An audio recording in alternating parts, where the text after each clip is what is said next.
Welcome back, listeners, to Hindsight is Horrifying. You're in the studio with Jason and Darth Jader, and we have a very special guest who I will be introducing in just a moment. But first, we've got to introduce the movie this week, which is 1999 Brendan Fraser's epic classic, The Mummy. And we couldn't be more excited about the... Hey, you know what? Quiet over there in the peanut gallery. Anyway, listeners, Jason's going to give you a quick overview of this movie, introduce it a little bit, and then we will get to our very special guest. So, Jason. Okay, so this is, like my co-host said, the 1999 movie The Mummy, not the 2017 train wreck, The Mummy. This is the hugely successful 1999 The Mummy, starring Brendan Fraser, Rachel Weisz, and other people. John Hannah. Who? John Hannah, the brother. Jonathan. Okay, I'll take your word for it.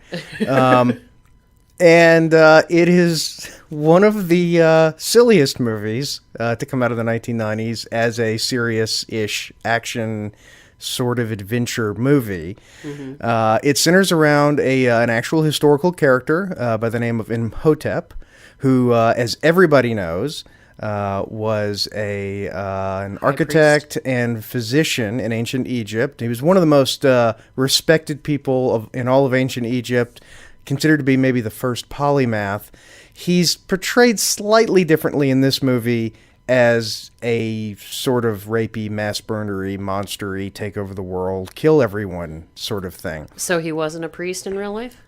Yeah, he was a priest, but, that wasn't his shtick. His shtick was he built pyramids and he built buildings. He built, he sort of established... And invented slavery? No, he didn't invent it. I mean, they needed slaves to build the pyramids. Oh, right. Okay, that's the important He enhanced it. Right. And as far as I know, there's no mention in the historical record of Imhotep ever having a fling with Marta from Arrested Development. You know what? Don't ruin it for everyone. I'm just saying, Marta. Marta. But yeah, so is that pretty much your overview? Yeah, that's about it.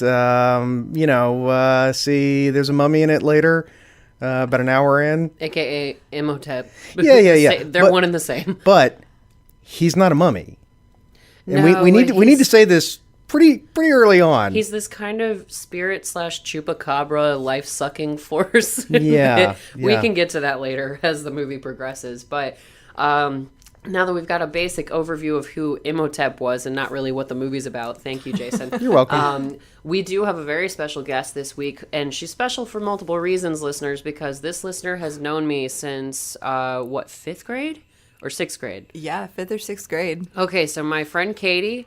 we were best friends all throughout middle school and high school, and she's here, and what makes her doubly special is the fact that we're all drinking from our very favorite brewery in downtown Roswell. Y'all know it, you love it. It's Variant Brewing. I'm just sorry that all of our Aussie listeners are not local enough to drink this beer, because it's delicious.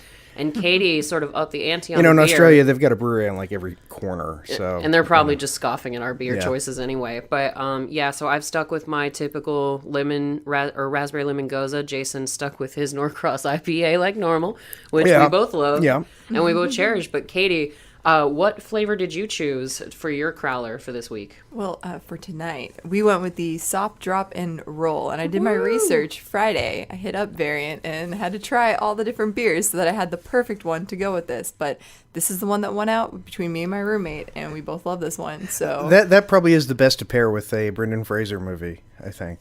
A Sop, Drop, and Roll? Yeah. Is there a reason for that? No, it just feels Brendan Fraser-y.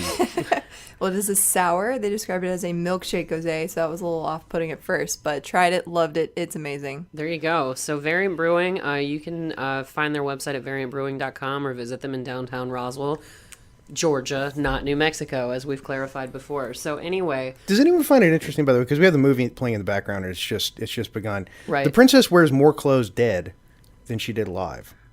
That's true. Well, that's the reason why, is that they had to make sure that she wasn't touched. Oh, okay. And so I guess nobody's touching her when she's dead. Well, that's true. Yeah, schooled your ass, Jason. She had to wear paint so that How do you know no one's touching her when she's... They don't care anymore. Not everybody's a necrophiliac like you, Jason. And the king's dead. Wait, that's the one where you fall asleep all the time, right? Hush. Oh, okay. And anyway, so this was actually Katie's choice of movie to bring up on the podcast. So Katie, why don't you tell us a little bit about why you chose this movie? Okay, so when I found out you were doing this podcast, I was 100% in. I popped my headphones in my phone, listened to it while I was working all day long. That was just, the soundtrack of that day was just Hindsight is Horrifying. And you work in an emergency room, right? Absolutely. No, I work at a giant home supply store. I will not say what it is. Yeah, you don't have to specify. We don't want our listeners stalking you all the way from Australia. Exactly. So, but no, so when I found out Jade was doing this podcast, I got really excited because That's not a my restraining order. favorite memories are from middle school are hanging out with Jade and just her quoting movies, reenacting movies, and she would have me in stitches. So this just brought me back to, listening to her just brought me back to middle school. Stitches. Great times. And then, yeah, it's appropriate. And then this Especially this since movie. they're mummifying Imhotep right now. Yeah, we Yeah. get it. You're an old man. Thanks for the dad joke. But yeah, this was one of the top contenders when we were younger. And there's one line, we haven't gotten into it yet, but I'll definitely call it out, that I just always remember Jade saying. And Is it the line about Libya and his okay? Oh, I think I know what you're talking about. The librarian line. Oh, that one's a shoot. good one too. There are lots of good lines in this movie. Horses, rivers, done. Oh, right. Okay. Yeah. There you go. Yeah, that does come up. We'll point that out when we get to that point in the movie. But yeah, we've just reached the point where we've gotten the basic exposition, the basis of the movie, where Imhotep obviously cheats with the pharaoh's woman, which isn't good, and they discover that because he touches her arm, which is painted, and the paint is smeared, and the So, like, is Imhotep's whole house just like gold handprints everywhere? Because well, I mean, I think that's the one time he screwed up, so probably not. Yeah. So, obviously he touches the pharaoh's woman, and their solution to that problem when the pharaoh discovers it is to murder the pharaoh. Well, yeah.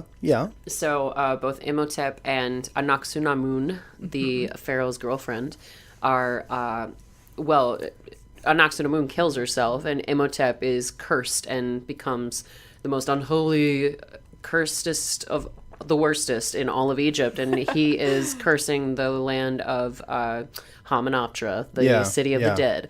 So, And storehouse of a buttload of gold.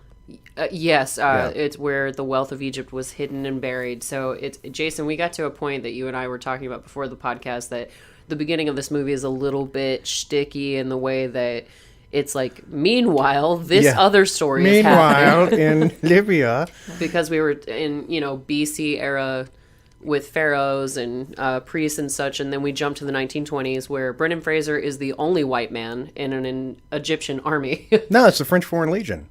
Yeah, which actually, true story, that he, being that an what it American, he shouldn't actually be holding the post that he has. It's, No. that was held just by the French. Okay, well, see, maybe that's what's sticking out, is the fact that Brendan Fraser shouldn't be there one way or the other. So, but he's there with his very cowardly friend Benny, who's somehow his best friend, yet they're frenemies. He just looks squirrely. Yeah. Well, yeah, you have to wonder how long he and Benny have known each other.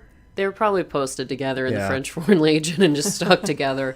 But they do have some really good comedic moments that relieve the tension in this movie, because you do cut from this very serious story of Imhotep and being cursed and all that, and then you cut to Brendan Fraser's story, and his character's name is called Rick O'Connell, and he's about to fight a pretty serious battle, and they're at Hamunaptra, which we don't realize yet, but Benny is basically like, yeah, I'm with you on this. Yeah, all the, oh my God, those very racist, like, la la la la la la la, when they're on the horses racing. No, that was Brendan the sound Fraser. Benny made as he was running away. Oh, is that what it was? He was doing the Zoidberg exit, It was just flashing his little claws. Which and I have to say, one thing that I really like about this movie is that, it's obviously the director took inspiration from the old Warner Brothers, the Mummy. Oh, sure. The original, yeah. Yeah, the original. And I do like the fact that the setting, the tone is adventure. Big time. Yeah, I mean, it has the horror elements to it, and it's got some genuinely creepy horror stuff. Yes. Especially for Absolutely. a kid. I mean, the Scarabs alone just God. bothered the shit out of me. They gave me nightmares Yeah. when I was, because Katie and I would have been about 9 or 10 when this movie came out. 1999, no. 99, yeah. 11. Yeah, depending Okay, on when. 11. Yeah, 10 or you're right. 11, yeah. Yeah, I'm thinking more school grade, but yeah, okay. same. Yeah, 10 or 11. Yeah. That's true. But yeah, but they use Brendan Fraser's really strong sense of comedy too, because he's in every other movie you see him in, whether it's Looney Tunes or whatever the hell it is. Well, remember, he was just coming off his powerhouse performance in George of the Jungle.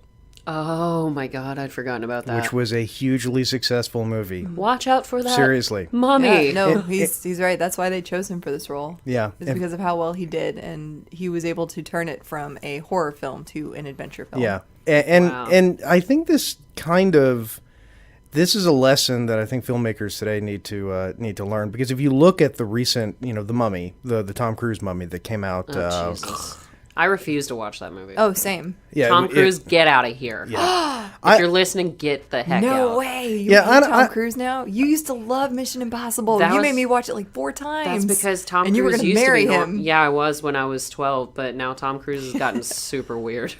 Gotten. Yeah. Well, he's been Really? super weird for a while now. Since we were 12, he's gotten weird. Yeah, more or less. He But- married Katie Holmes, and that was where it all started to go downhill. So there you go. Well, but Well, no, it was weird with Nicole Kidman. I did research Yeah. on this earlier too, because Well, that was behind closed doors weird. That wasn't like, oh, I'm marrying a girl 25 years younger than I am, and then I'm going to make her and our daughter turn to Scientology and jump up and down on Oprah's couch. 16 years. I love that you know that. I was the one who wanted to marry him, but you know the exact age difference between him and Yeah, Katie man, Holmes. get your Because I shit was together, looking at it Jake. I know. earlier today. Yeah. Hey, I've got other celebrities that I'm in love with now that I've got my focus on, so whatever. Alexander Skarsgård, I miss you. But We just So anyway, But the comparison though between the two movies, one was a colossal failure. Everybody hated it, and one, even though it's a silly, campy movie, here we are, years later talking about it. People, you cannot dislike the movie. well, and you're talking about the difference between the Tom Cruise version and Brendan Fraser version. Well, and which- it's just the taking itself too seriously angle. Yeah. A movie like this that doesn't take itself too seriously, there's so much you can forgive. oh yeah, it's cheesy, but Yeah. it's cherished. Right. And I think the really big argument for that is the fact that despite the fact that it is a little bit cheesy, the acting is on point from every single character. You don't have... It's not this Sharknado fiasco where No, it's no. just they spent all their money on CG and couldn't bring any talent onto the screen. It's kind of like the Deep Blue Sea, because that is one of the campiest movies that's ever happened in the history of the ever. But I still love that movie because Tom Yeah. Jane is in it and he's amazing. He wasn't, but it's kind of a similar construct in the sense that they brought these people on who weren't super famous yet. Like, Tom Jane wasn't the Punisher yet when he was in Deep Blue Sea. The only real quote-unquote A-lister they had was Samuel L. Jackson. And he was a big draw because he was a big name. But then, like, in this movie, The Mummy, you've got Brendan Fraser, you've got Rachel Weisz. Like, none of them were super famous yet, but they're amazing actors. Right, and Rachel Weisz, as we know now, I mean, she is a phenomenal actress. Oh, she's and, killer. and gorgeous. You know they filmed this one scene. This is the The book bookcase scene where scene. she knocks down the bookshelves like dominoes. Yeah, they did it in one take. and the interesting thing about this scene is that I really like this scene. It's funny. It reminds me of watching like a sort of an 80s Ghostbusters-y sort of movie. Minus the ghost in the library. Well, yeah. But the problem I have with the movie, and it was the period, I really wish I could see what this movie would have looked like if they had stuck with practical effects and not computer-generated effects. Well, this movie, I kind of argue, especially with the sequels to this movie, that the Never seen the effects- sequels. Okay. What? The second one's like almost as I don't know. It rivals. I love the second one. The second one, I like the second one, but once again, for the acting, the effects, I feel like they got worse as time went on, which Well, doesn't. we can agree. The third one's just garbage. Oh So yeah, wait, because the it's- Scorpion King with Dwayne the Rock. Oh god, no, like the Scorpion King it's the looks dragon. terrible. No. No. The sequel is The okay. Mummy Returns. So and wait, then wait, you have wait. the Dragon King, and that's the third one or whatever. Yeah, it's a So trilogy. it's The Mummy Returns, and The Yes. Mummy goes to Universal Orlando. Precisely. Okay. I think they built the ride around the second movie because it was really more focused on Imhotep with like his sort of skin wrappings before he was fully regenerated, and he's sort of chasing you through the ride, and it's not really a roller coaster. It's one of those Imhotep sort of, is in the sequel? Yeah, he's in the sequel, so is okay. Anaksunamun. But she's the one who comes back first and brings him back in the sequel. Oh, what She's a more of a tweet. person. What a twist. Well, she's not quite Anaksunamun either. She's just sort of a mortal version, but then they still haven't brought back Anaksunamun's actual soul to inhabit that person. So they never really clearly explain that in the second one. But we do have this awesome moment where, Rachel Weisz or Evelyn knocks down all of these bookshelves, and her boss is, and this is what I was going back to with, like, as far as the powerhouse actors, because Rachel Weisz and Brandon Fraser were not that famous yet, but you have Jonathan Hyde, who's Dr. Alan Chamberlain, aka the dad from Jumanji, who I recognized, and Eric Avari, her boss at the library, who's Dr. Terrence Bay. And I've seen him as a character actor in so many things. The guy who's yelling at her, like, straighten up this Masheva, and he's really mad at her. But those were the only two actors that I recognized when I first saw this movie in theaters when it came out. But then now Rachel Weisz is probably the most successment actor out of anybody who's come out of this franchise. Yeah, I would definitely say so. And we have a nice Tales from the Crypt moment right there, because that's obviously the skeleton from Tales of the Crypt that Jonathan's with in this little casket, or what's the word? Nobody has any problem. Sarcophagus, yes. Nobody has any problem touching this gross dead thing. No, they're no. hanging on him. She's touching it. Ugh. Yeah, and apparently mummies are very resilient and flexible, and you can, like, do you know mummies? This fact still just amazes me.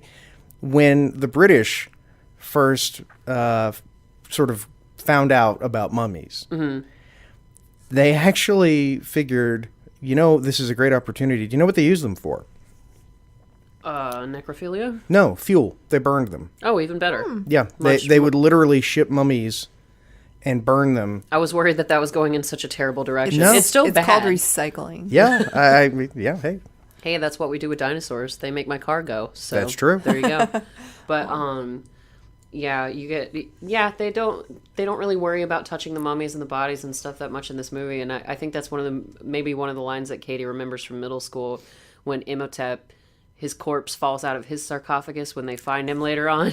And they're just like, Evelyn's sitting there like, wow, he's not supposed to look like this. He's just so juicy. And so the mummies apparently stand up pretty well against the test of time. Well, he But does, especially because of the whole scarab thing, which there's some theories as to, like, how the scarabs are, like, immortal still, like, they're still Let's just hanging explain out. the Scarabs to the audience. But they're okay. So the scarabs are. Okay, scarab beetles are an actual beetle, but they're nothing like what they're portrayed in this movie. They don't run that fast? No. They don't eat people? They kind of turn them into the zombies from World War Z, where they're, like, basically zombies on cocaine running after Brad Pitt, which so there are these little beetles that I don't even know what they really do in real life. Are They like, eat poop. Okay, I thought they were kind of dung beetles. Yeah, They are. But they don't eat humans. They're they just they're dung beetles, but they definitely don't burrow into your skin and make it from your arm to your brain in a matter of 30 seconds like they do in this movie. Because your skin, there's that big, tunnel that you can just go like, right there. It's like they're a rat. It's like Game of Thrones, where they've got the rats in the buckets and they're heating up the end of the bucket to scorch the rat into biting into the people. And they're just moving at light speed through a human body. It makes no sense. But we get to them. We've already sort of seen the Scarabs because they did dump a bucket of them in with Imhotep when they mummified him alive, which was brutal AF. But they didn't mummify him, though. They just wrapped him up. No. They didn't do any of the... They removed his tongue. Well, but they didn't, like, do the... Yeah, they buried him alive. There wasn't a traditional mummification process. Because his priests, they were mummified alive. That's they had right. their brains sucked out. And But are they alive if their brains are sucked out? Well, I think it's more of, think we're going to took out- mummify you alive briefly. For the most part. Yeah, I think they did the most painful stuff to them that wouldn't kill them directly, like taking out their eyes, taking out their tongues, and then they got around to the organs and whatnot later. But they didn't do them the courtesy of letting them die before they did all that to them. Yeah, well, that would explain why at the end of the movie you see them all doing the whole Thriller thing. Yeah, in case you guys have never watched all the way to the end of the credits, they definitely do the Michael Jackson Thriller dance, even though they're mummies instead of zombies. Make sure you watch it. You have to buy the it's Director's cut. No, it's it's the import edition from Japan. It's like $200 on eBay, but buy it. Buy it because it has all these other scenes and it's fantastic, just amazing. Yes. But yeah, so we cut to this point where we're at in the movie where Evelyn, her brother Jonathan, finds this little, she calls it a puzzle box, and it springs open and it looks kind of spider-like, but they turn out later that it's a key. And so they go to, everything connects because Jonathan actually stole the puzzle box from Brendan Fraser, who got the puzzle box at Hamunaptra while he was there doing battle. So she's trying to free him from this horrific prison. Is that established? Like the puzzle box in the beginning of the movie, is the puzzle box? It's not established anywhere, is it? No, it is in a subtle way because you never see Brendan Fraser collect the box from it or pick it up or anything. But when Jonathan shows Evie the puzzle box, he's like, "I got it on a dig down in Thebes. Tell me, I've never found anything in my life, Evie. Tell me, I've found something."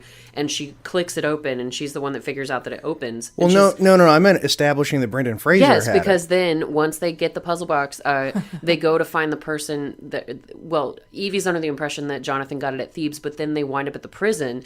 And Evie's arguing with Jonathan going, "I thought you said you got this on a dig down in Thebes." And he goes, "I lied to everybody. What makes you so special?" And she goes, "I'm your sister." And they're arguing about that. And she goes, "Jonathan, you stole it off of drunk at the local cafe bar." And Brendan Fraser was the drunk because... No. I get that. What I was saying is that in the beginning, it seems like they would have shown Brendan Fraser picking it up. No, they never did that. All they show is the connection there where Brendan Fraser's looking at Jonathan. He's like, "Don't I know you?" And then he realizes that that's the guy who picked his pocket, and he pops him in the face. I have a question. So that's it. And you guys, knowing more about the movie, might be able to answer this. I have heard that this scene almost killed Brendan Fraser. It's true. Yeah. Yes. Okay. Big All right. time. He was unconscious for, I think it's 18 seconds or something, and Wow. it traumatized Yes. Rachel Weisz. Yeah, because that's why it's obviously an urgent scene, but she was trying to do it as quickly as possible. Because he was being kind of a boss about it and did his own stunt, and they were trying to be gentle with him, obviously, because they don't want to murder the star of the movie. But he definitely Not this They were early. all insured. That was the first day of shooting. Yeah. You kill the star at the end. Exactly. Pull a crow and kill him later. Oh. But that's too much. I'm sorry, Brendan Fraser almost died doing this, but that was too much. Oh man. Why is she carrying the luggage?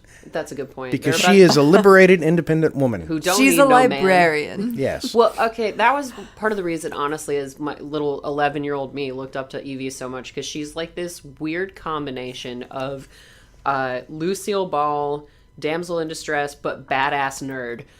Because she's got the Lucille Ball clumsiness going on where she knocks over all the books, but Brendan Fraser sort of helps her in her damsel-y in distress moments where he gets her where she needs to go or he rescues her at certain times, but she's the reason why they ultimately defeat the mummy. She's the one who speaks the ancient Egyptian and the hieratic and just knows everything about everything. And we know that because in her first scene, she explicitly says it. I can decipher hieroglyphics and hieratic, and I am the only person within 1,000 miles who can properly code and catalogue this library, that's why. You there. Tell me your qualifications for being in this movie. All of the things that I just said. But, and you get a moment, because when they see Brendan Fraser in the prison, he's all scraggly. He looks like George of the Jungle. I'm pretty sure that's exactly. Yeah, that has to be the first scene they shot because he has the exact George of the Jungle hair. Absolutely. And he kisses her, like tricks her into a kiss, and she's mad about it.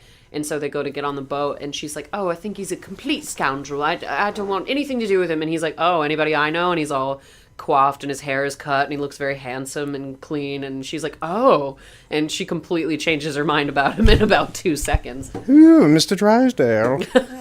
I mean, he's really hot in this movie. I'm not gonna lie. Oh, now, God. unfortunately, he's looking real rough. But Yeah, he's in a new movie. He's in the new. I think it's the new DC movie. I think he's Is a he? voice. Yeah, I think his character is. Yeah, I think you're right. It's a. Well, hey, how many movies have I been in this year? So, Brendan Fraser's got one up on me. He does. But yeah, he was just and it's kind of like what you guys were saying. It was more of an adventure movie with him involved, because he's got the kind of sense of humor for it, but he's obviously this big brawny guy, and he's just rescuing Evelyn at every turn, at every opportunity, and he's just a badass, and he's got swagger, I guess, for a 1920s guy with a big tarp full of weapons. Like, I love that moment where let me just whip this thing out. Oh yeah, because Evie's sitting alone. We're actually at that moment right now. Evie's sitting alone reading a book, and he throws this big like duffel bag in front of her, and then just unrolls it right in front of her, and it's got every weapon you could possibly imagine in it. And she's like, "I'm sorry. Did I miss something? Are we going into battle? Like, what the hell is your problem?" And he's like, "Lady, there's something out there, something underneath that sand." And he's just all serious and gruff. So that's kind of his character for the movie. He's got the revolver, and like, he's got weapons that I don't even know what they are. They're like grappling hooks and just a bunch of... He's become Batman. Yeah. Yeah. Apparently he has an Alfred back in Egypt somewhere, because somebody equipped him out for this trip. And apparently there's no like Egyptian TSA back then. He didn't have to walk through a metal detector. No, this was way pre 9/11, so there's not quite the security measures. Well, and also, this is filmed in actually Morocco. It's not actually Egypt, because, politics. That ruins the entire movie for me now. Why did you do that? Sorry. No. You know what? Hindsight is horrifying. It is horrifying. Hey, that's the name of the show. She brought it full circle. But yeah, that's a lot of movies these days. That's when there's any sort of forest or beach involved, like they might say they're in Florida, but really they're on the coast of California, or if there's forest, they're probably in Georgia. And that would have been awesome Canada. if they had filmed this in Southern California. Oh God, that would have been great. There's enough sand out there. Like they probably could have made it happen. Well, and like the ending scenes, Hamunaptra is actually filmed inside a dormant volcano. What? Yeah. Do tell. Is that that's pretty much much But is that in Morocco too, or was that somewhere else? I don't know. They did find one, but I don't know where you find a dormant volcano. But yeah, they built the city of Hamunaptra inside the dormant volcano to give it that eerie, like, dead look, because That's it's in a legit. dead volcano. Wow. Those crafty Egyptians. Seriously, they built pyramids inside a volcano? They had a lot of do time that? on their hands. Apparently. Yeah. Well, it was pre-social media, so That's yeah, true. they didn't have a lot of time to burn on other things. But yeah, and Jason... My pyramid rises. Tweeting it. Oh God. I'm not doing this with you. Hashtag slave labor. Don't hashtag that. Get the hell out. Well, fortunately, I run our Twitter account, so I'm not going to be doing that. But this is one of those movies that Jason and I have kind of talked about the construct in previous episodes, where it is a great movie in the sense that all of the themes and all of the touch points are kind of talked about in the beginning, because you touch on Imhotep, you touch on Brendan Fraser's relationship with Benny, which ends up coming full circle later in the movie. You talk about Rachel Weisz's skills in, speaking ancient Egyptian and so on and so forth, and that comes in handy later. Like, they mention all of that stuff right out of the starting gate. Yeah, and it's interesting. Benny, watching this, you almost feel like Benny's not going to be in the movie as much as he is. Well, because Brendan Fraser keeps throwing him off of stuff, or he keeps running away from Brendan Fraser. Like, he keeps getting kind of dismissed. But yeah, we're on the riverboat right now, where they're trying to get to Hamunaptra, and then things start to get a little fishy, because these mysterious cloaked men sort of row up in their own boat and attack Evelyn and set the boat on fire, and it gets pretty intense pretty quickly. And you find out later that they're looking for the puzzle box that she and Jonathan have. And so they're attacking them, but they don't know that it's the Magi, the people who are protecting the city of Hamunaptra. But so that's what's happening now. And this is, I think, the first instance where Brendan Fraser saves Rachel Weisz. Yeah. He does it about 40 times in this He one. goes all Daniel Craig. Her current husband, or only husband, I don't know. But yeah, she's married to James Bond in real life, because she's a real life Bond girl. But yeah, there is a great line right there where they're running out of a room because everything's on fire now. And she's like, "Oh my God, we forgot the map." And he's like, "Relax, I'm the map. It's going to be fine." And she's like, "Oh, well, that's comforting." And they're just trying to make their escape. Meanwhile, Jonathan, her brother, sets one of the Magi on fire by bumping into him. And we see his mad pickpocketing skills because this guy is on fire and swinging a very sharp object at him. But he winds up with a puzzle box anyway. Sorry. Hush you. For some reason, I started humming Indiana Jones music. I don't know why. I mean, it's very adventurous. It's esque, yeah. Yeah, it's very Indiana Jones. I mean, Indiana Jones was on a submarine at some point, not a boat. Yeah, he was on a submarine. Yeah. And he was on a boat. Oh, see, he was she on a just boat saved and him. She pulled him as the gunshots were going. Yeah, and I like that about this movie because, Brendan Fraser's about to get shot in the face, and then she pulls him out of the way. So they kind of save each other throughout this movie. They don't really make Evelyn the typical damsel in distress. She's actually kind of a powerhouse in this movie. And apparently the director... The sequel? Holy crap. Like, I want to be her when I grow up. Oh, she was on cocaine in the sequel. She, like, suddenly knew how to sword fight and fight with, like, every weapon imaginable. I don't even know, but... Well, between the two movies, she decided if she was ever in a situation where she was attacked by an undead Egyptian, she was going to, be able to take care of herself. Okay, this is proof that Jason definitely hasn't seen the sequel because they sort of up the ante in the sequel where Brendan Fraser and Rachel Weisz they suddenly have these really elaborate backstories where she in a past life was she was the pharaoh's daughter who she was Nefertiti, which if you know anything about Egyptian culture, it's kind of effed up because Anaxamun, her real name is something I can't pronounce, but yeah, she was the daughter of Nefertiti, and I was like, cool. Yeah, Kim they botched it. Oh god. Yeah. Oh yeah, we forgot to mention the cowboys that the show Americans. Up too. Yeah. The very American Americans. Yeah, I'm pretty sure this is how every other country sees America because from what I can tell, like especially in England, westerns are really popular. Well, they should have just gotten Robin Williams to play Teddy Roosevelt, and, like in Night of the Museum. Yeah. Bully. Because it's seriously like the Americans don't range very much. They're mostly cowboys, and they have like one nerdy guy, and that's it. It's just a group of cowboys. Yeah, there should have been one gumshoe detective. Other Americans? They do have Jonathan Hyde, like I was talking about, the dad from Jumanji. He wears a fez. Yeah, and he's kind of their Evelyn because he does speak Egyptian. And he's yelling at he's kind of their manager, as it were. But yeah, we're getting up on this line that Katie was talking about that apparently I used to say all the time in middle school because the boat burns to the ground and each party, winds on either side of the river. And Benny's like, "Hey, O'Connell, looks to me like I've got all the horses." And mother Rick goes, "Hey Benny, looks to me like you're on the wrong side of the river." Okay. Yeah, the equipment can only handle so much. You're welcome. We'll try and tone it down. Oh. You're all deaf now. Congratulations. But yeah, they do wind up without horses, so then they have to go get camels. And that was another thing that always stuck out to me with Evie. I said no camels. That's 6 camels. Can't you count? Oh, sorry. That was Indiana Jones again. Quiet over there. But yeah, so they get camels, and it's little things with Evelyn that are kind of impressive because she speaks to the camels in Egyptian. Because well, they would speak Egyptian. I know they would. It makes sense. Obviously. But the rest of the people are just like whipping their camels, and she's talking to them like we would talk to a horse, like get up. But she's talking to the camels like in Egyptian, which is I don't know. She's just an impressive lady. I like her. Oh, and we have that moment where Brendan Fraser sees her. Wow, that's some hot cultural appropriation right there. I don't even know what that outfit is called, but she's... That's the slutty Egyptian.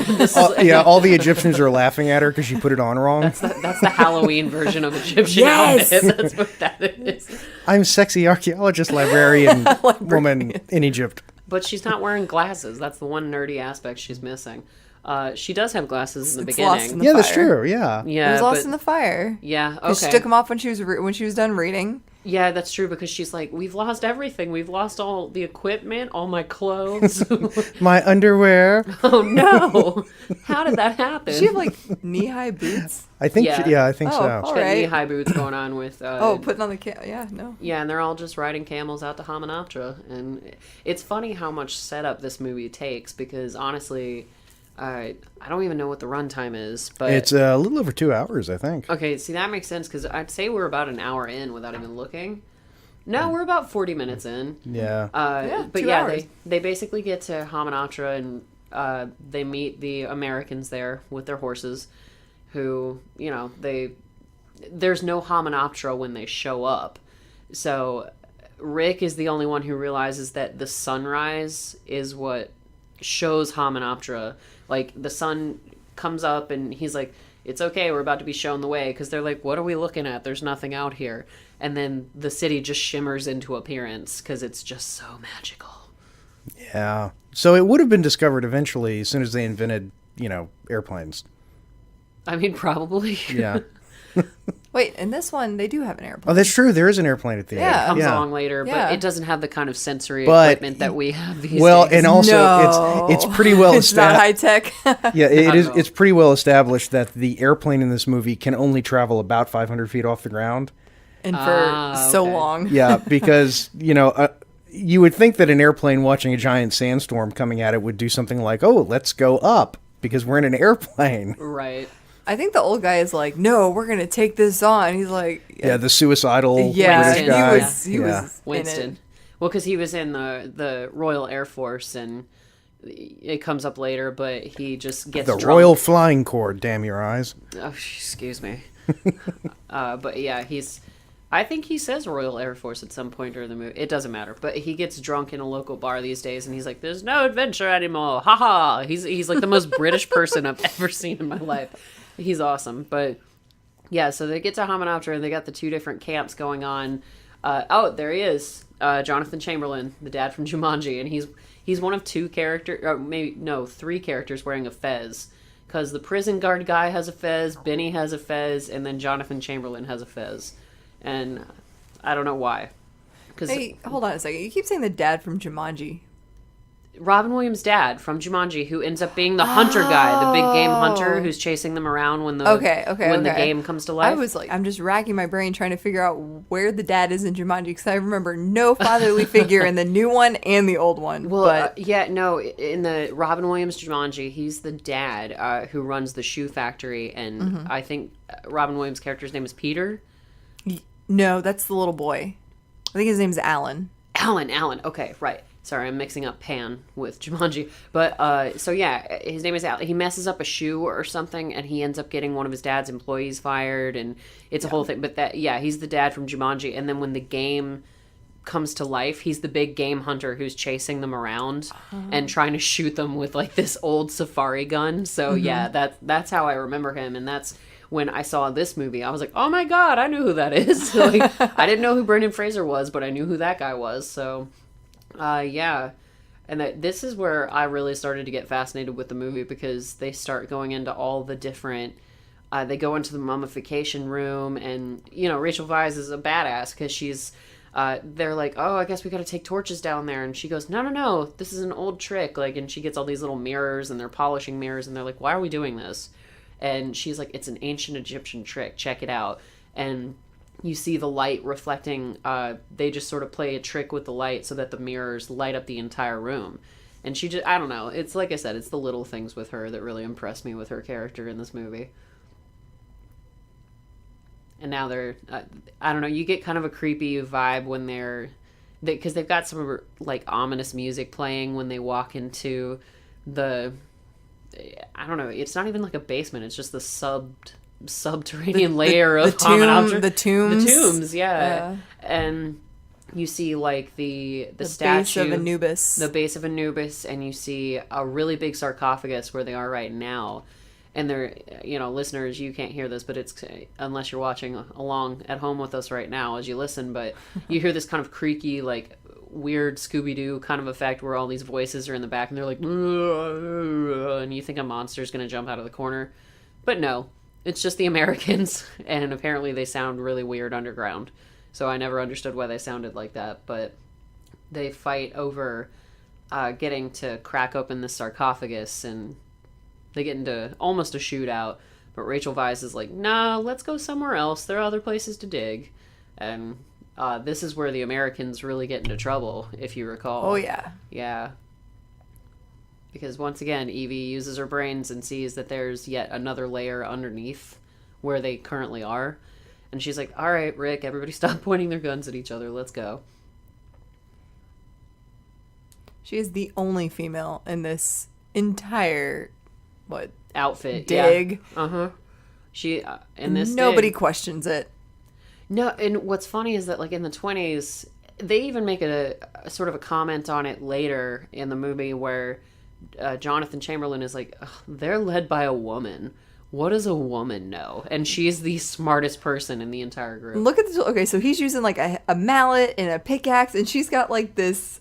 I don't know. Yeah, like this like I don't. They're trying to dig above their heads, and she's basically poking at it with what looks like a pencil, like thinking that that's going to be helpful. And she's not even tall enough to reach where they're trying to break ground. And Jonathan her brother is so useless. He's basically just handing Rick different tools to make Rick do all the work. Yeah.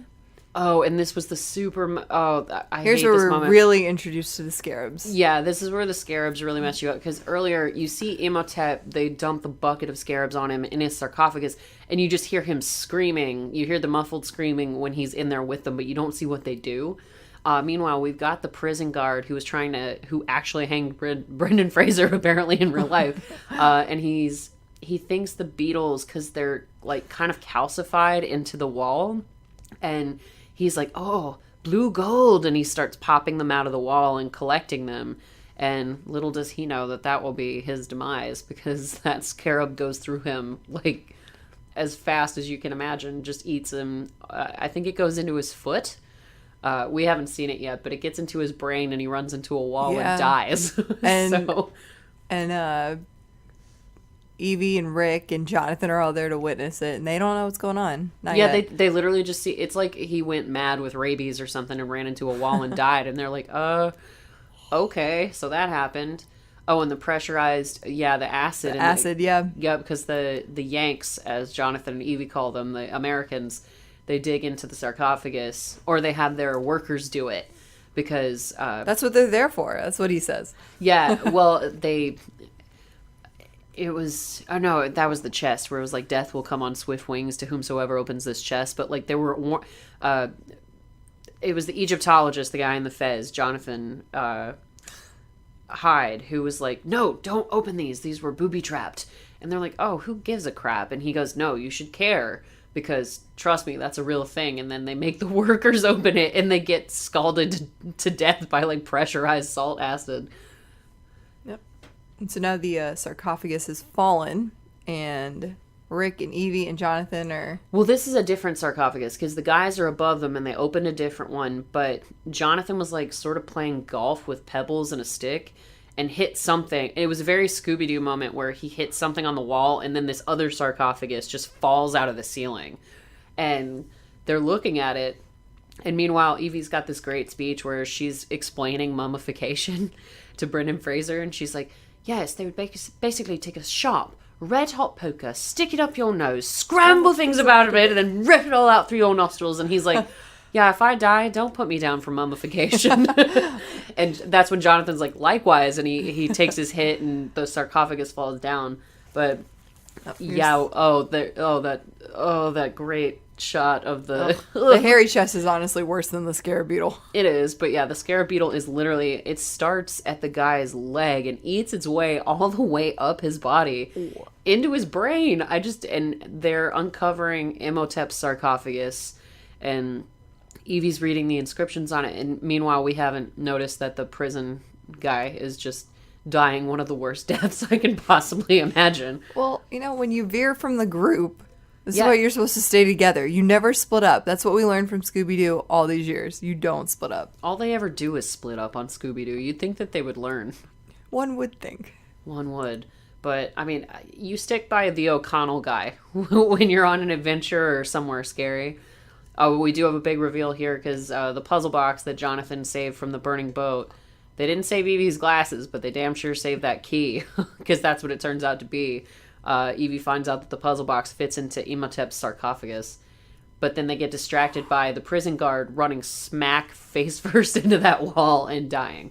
So yeah, they sort of discuss the fact that the diggers were melted, which is awkward in any situation, and it's lucky it was back in the 20s where the workers wouldn't be able to sue all of them for their work bodily injuries, but now.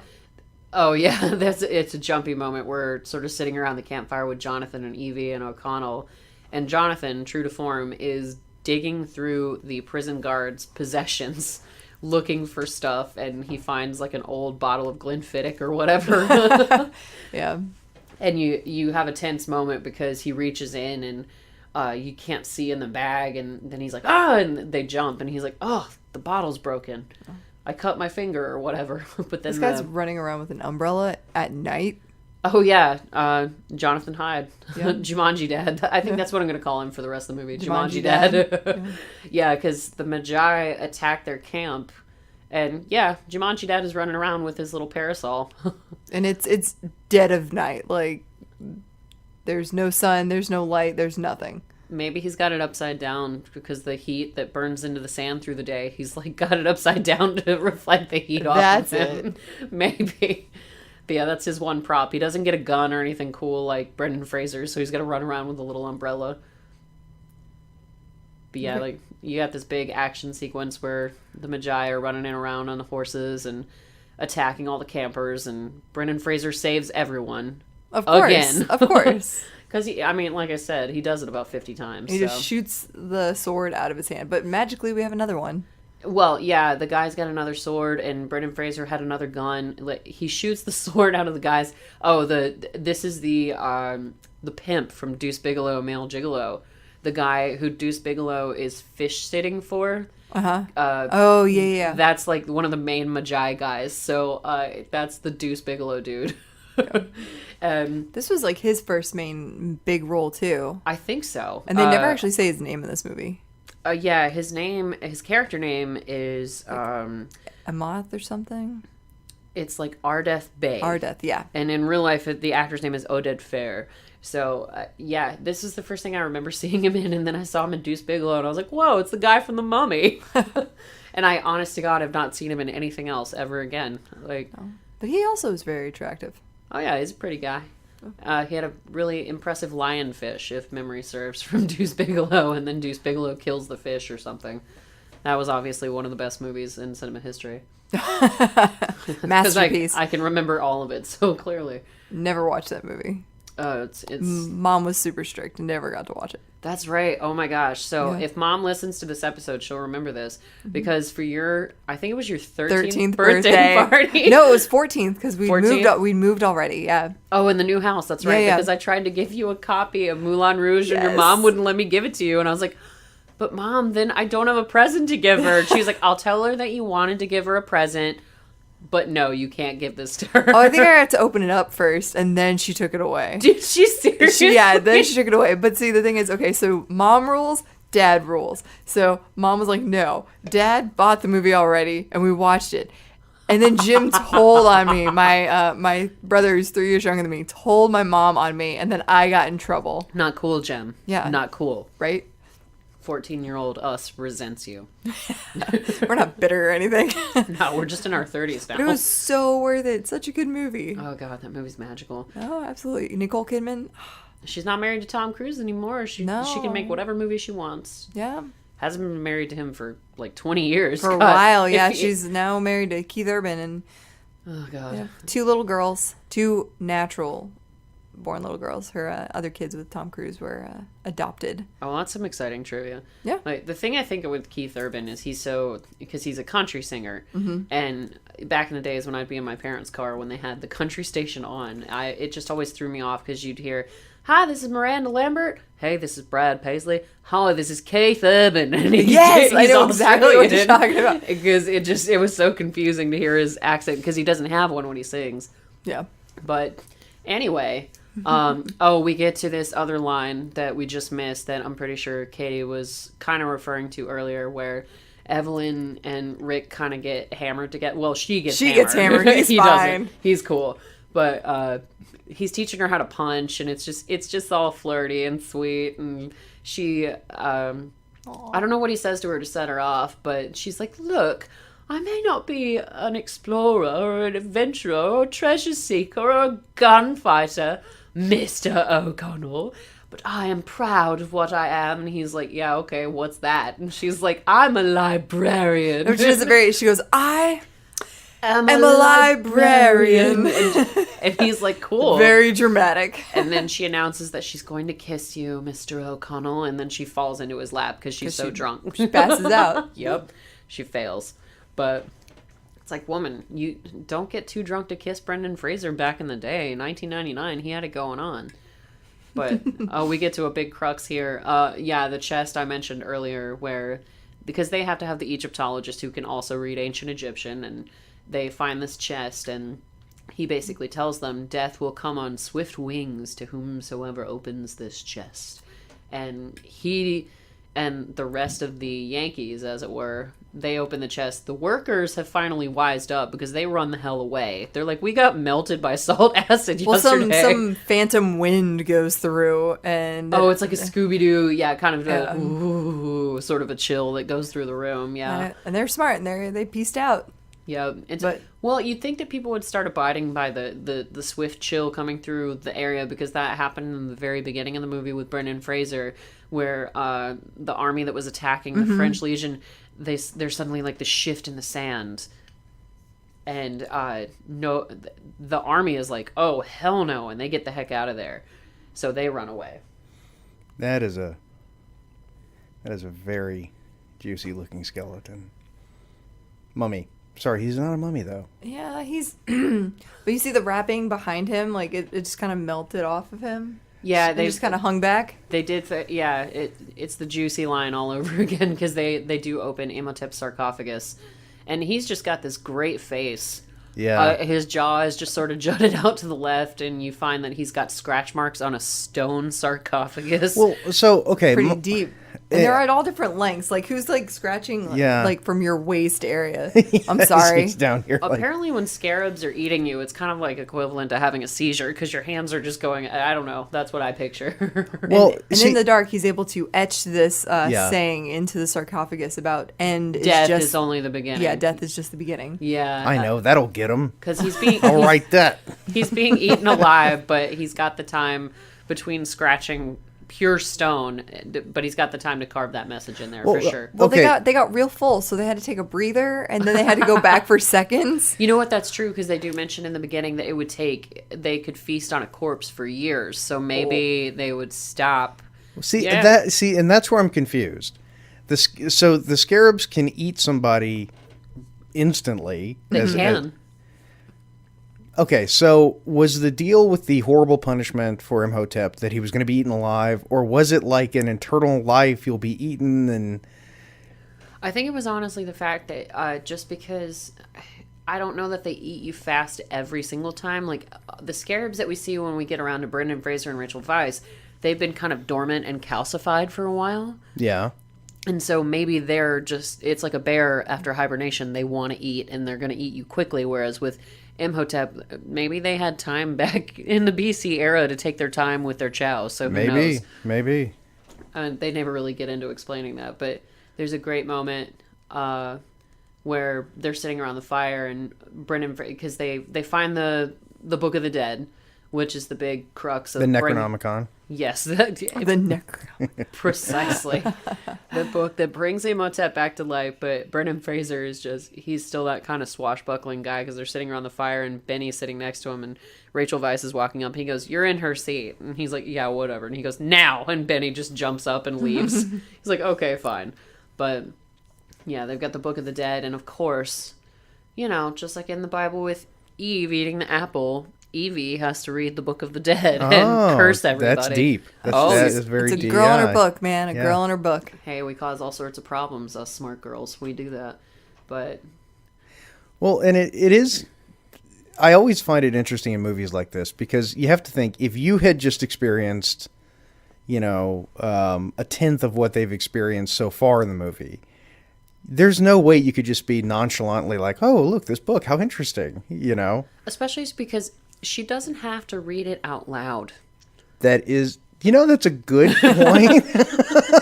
I never thought of that. I was just like, bitch, if you had just read in your own head, none of this would have happened. That's a very good point. You're welcome. Yeah. I guess Imhotep sort of planned on that, though. Well, he didn't plan on it that's because true, he he didn't did. want to be cursed, but the Egyptians apparently just didn't plan that. Well, because Okay, so wait a minute.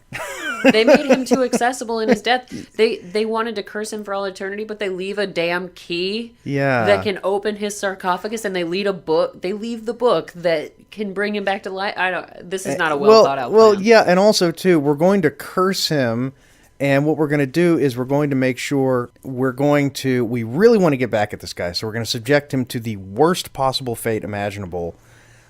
But somehow that also is going to enable him to be all-powerful and able to summon all of these curses and plagues and things and rule the world. Well, when you bring something back to life, I feel like there's, magic involved and it No doubt. absorbs some of that.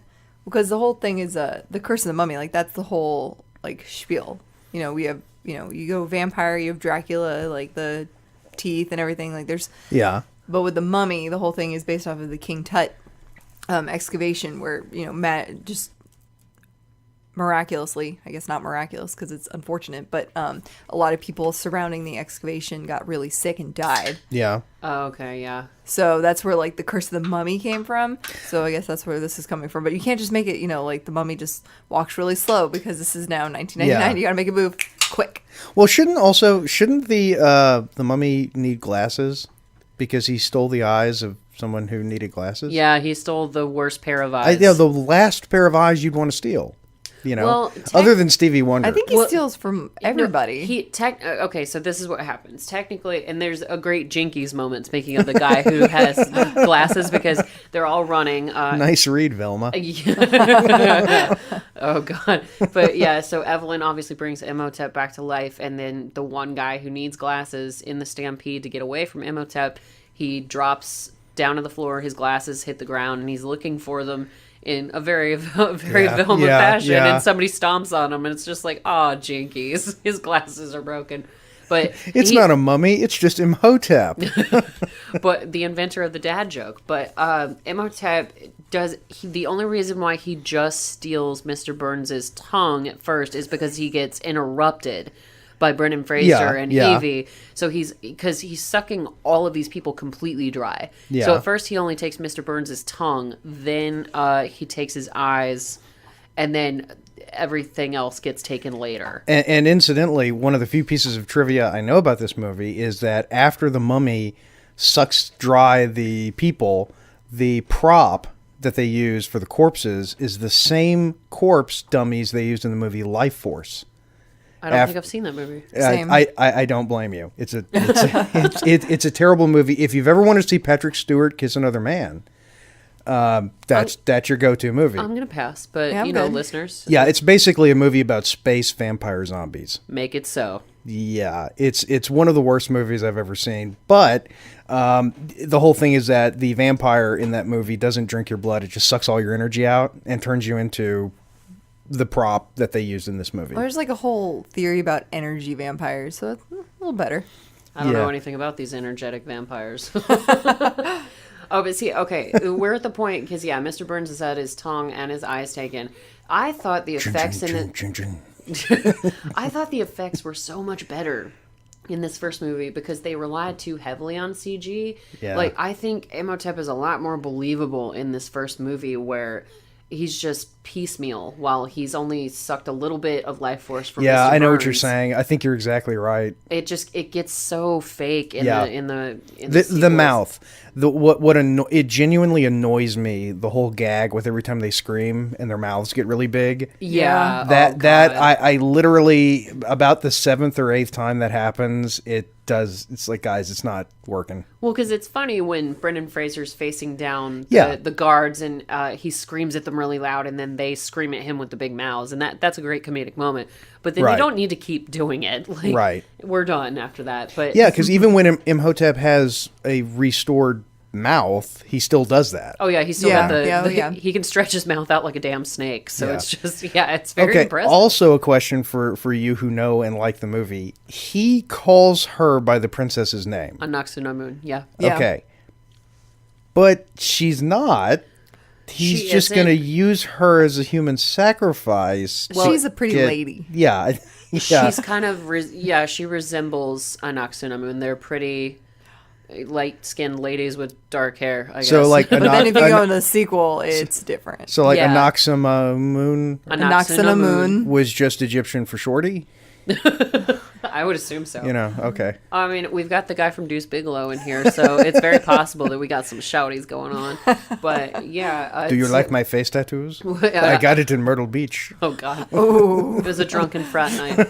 But yeah. There's that audience. Yeah, well, that's fine. Well, this is what kills me about the whole Magi thing, because they come off so serious, and they're like, we are generations and we protect Hymenoptera, and they're so serious about it, but then they just let this happen.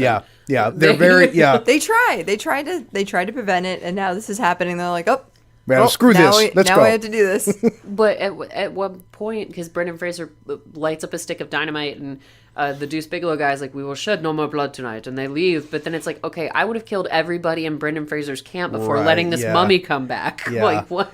I mean, what are you doing? Yeah, if you're committed to this whole thing and you really understand the stakes, and that's the thing about this character, that is the first character in the movie that really understands what's at stake. Yeah, well, by the time face tattoos get involved, follow your mission to the end. Don't wuss well, out. maybe that's it. You know, originally it was this big thing, and they were very serious about it. Now it's just a social. They're like Shriners with face tattoos. You know, Egyptian July 4th. They drive little cars around, and you know. Well, and I think that the test of time has honestly proved, like, because with the curator at the library, he's like, oh, everybody knows that Hymenoptera is just a fairy tale. Like, I think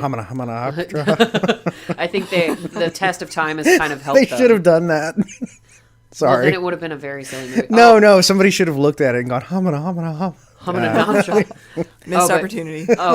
No, speaking of opportunities, Benny's one moment of ingenuity in the entire movie is right now when he's left alone in Imhotep's territory, and he's got all of these different medallions from different religions, Yeah. and Imhotep is just sort of closing in on him, and he speaks Chinese, he speaks like 4 different languages until he gets to Hebrew, and Imhotep is like, oh, the language of the slaves, and you might be useful. So that's where Benny saves his own skin for once. Not only is he a horrible monster, he's also a damned anti-Semite. Precisely. Yeah. I told you he invented slavery. And if you think about it, that is so incredibly offensive. Oh, it's horrible. Because, I mean, the mummy basically says, oh, you're a Jew? Oh, well, here's some gold. You'll do bad stuff for me. Well, That's right. That's literally what he does. As a kid, we don't really in think about Imhotep's that. time, there was not that self-awareness in Imhotep's time. The slaves were the Jews back then who were building all the pyramids. No, I just meant the movie did it. Oh, okay. You know, here's gold. Well, it's Benny. He's squirrely anyway. I mean, I don't think it has anything to. I mean, I don't think he's actually Jewish. I think No, he he's just not, yeah. said it, but Yeah, the fact no. that But he just knows Yeah. Hebrew the is association with Yeah, the Hebrew yeah, and I then mean- the gold. I got it. he's opportunist enough. And we get another moment. 'cause- Meanwhile, in Where's the cat? Cairo, Yeah, they do another cut like that where, like, meanwhile, this other story is happening. They do a little foreshadowing because they're in a hotel and O'Connell's just packing up all of Evie's stuff. He's like, we're getting the hell out of town. And he's just throwing stuff in her suitcase. that's how I pack. Just throwing stuff in a suitcase. No, with She's Rachel taking it Weisz all taking out. everything out again. I mean, it'd be a fun game. But they do foreshadow because there's a cat sitting on top of her suitcase, which comes in very handy later in the movie. Yeah. But what's really funny is that the role reversal has kind of happened because Rick is like, we're getting the hell out of Dodge. And Evie's like, no. We're getting out of here. Morty, we got to get out of here. We gotta go, Morty. Gotta go. And yeah, she's kind of the Morty to his Rick. Yeah, she is. Yeah. She's like, no, Rick, we've got to stay and solve the Oh, problem. jeez, Rick, I don't know. That mummy's still down there, Rick. It'll work itself out, Morty. Come on. That might be the funniest thing you've ever said. Thank you. Katie clearly doesn't watch Rick and Morty because she's got this I was about to say, blank- yeah. Sorry. I tried so hard. I couldn't get into the first episode, and unless I start from the beginning, I can't. Do it. But I've watched other episodes, and I enjoy it. But Get out. I'm sorry. leave. No, it's all good. But Bye. no, they kind of bye. Oh, the British Empire is here. Yeah, he is rotting from boredom and booze. No, but Evelyn does have this. That's on my family crest. Oh my god. Oh boy. But they do. Rick and Evelyn have this role reversal where she's the one saying, "No, we woke up the mummy. We've got to stop him." And he's like, "There's that we again. There's no we. Like, let's go." So he goes downstairs to have a drink when the world's ending, like you do. Well, what would you do? That's exactly. I just said like you do. I mean, I'm drinking It right wasn't now. sarcastic. It was good. And the world's not even ending. So, but yeah, he's down there with Jonathan and Winston, the man with the most Winston Churchill kind of look. He's got like this. He's just very portly. They should handlebar have mustache they should have had a young and- man walk up to him and go, "That's the look." Oh God. What did you say, young Winston Churchill? And you got this blonde guy amongst the Americans who kind of looks like Jaime from Game of Thrones, but he's one of the many guys who's going to suffer the curse of the chest. Yeah, I was going to say you've got budget Kurt Russell. If you can't afford Kurt Russell, get that guy. Okay, I can see that. Sorry, this is so. No one in the hotel noticed. Notice what? The fact that a guy in a mask walks in, Hey, this is 1925 or whatever. Masks are only illegal in Georgia. They're not even illegal in other that's states. true. So, and we're talking the 20s in Egypt. So who the hell cares if he's wearing a mask? Benny really steps up the creepy here. Oh, he does. Because Mr. Burns, who's only had his tongue and his eyes removed, is now going to lose a lot more than that. You've made a powerful enemy today. Yes, because Benny is now Imhotep's right-hand man. And he's helping him. Benny's helping Imhotep track down. The Beatles are in back. his face. Yeah, well, okay. But yeah, so Benny's now I'm not acting. asking. They're a snack for later. Yeah, it's yeah.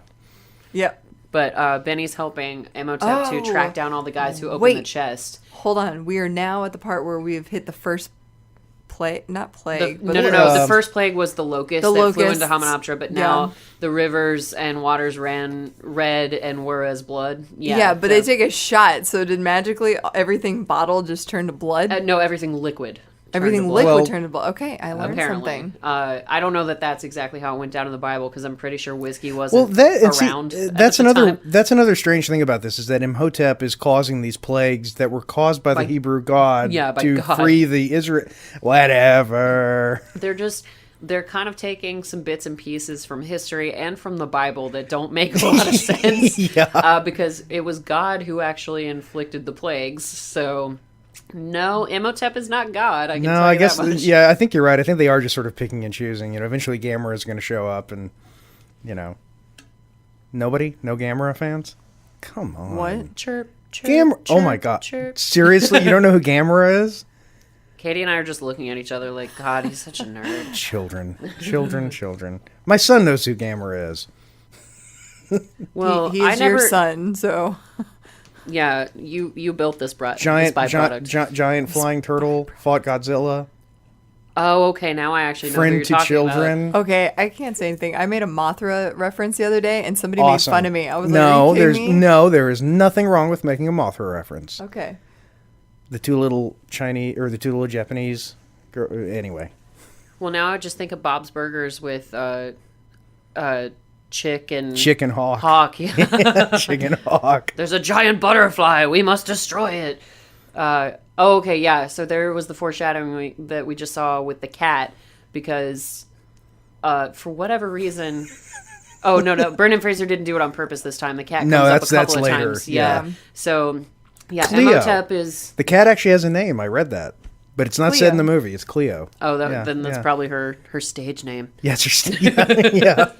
But yeah, so we see Imhotep trying to kiss Evelyn because he's obviously hooking up his new lady love to instill Anoxinamun's soul in her later. Tries to kiss her, and then he sees the cat walking across the piano and flips out and turns into dust and spins into sand. And We've all leaves. been there. Oh yeah. That's high school. Like, Hey, oh my god. When you got to make a quick exit, your molecules evolve really quickly. Yeah, he does the same thing at restaurants when the bill comes. Is that an anti-Semitic comment? He's not Jewish. He's not Jewish. Well, okay, that was an anti-Semitic comment. But whatever. Bye, Jewish people. Sorry.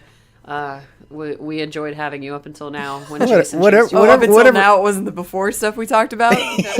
Well, Yes, Mrs. Jeremy Corbyn. it's it's certain parameters. We thought we had really insulted all of our Australian listeners away, not Yeah. even knowing that we had them.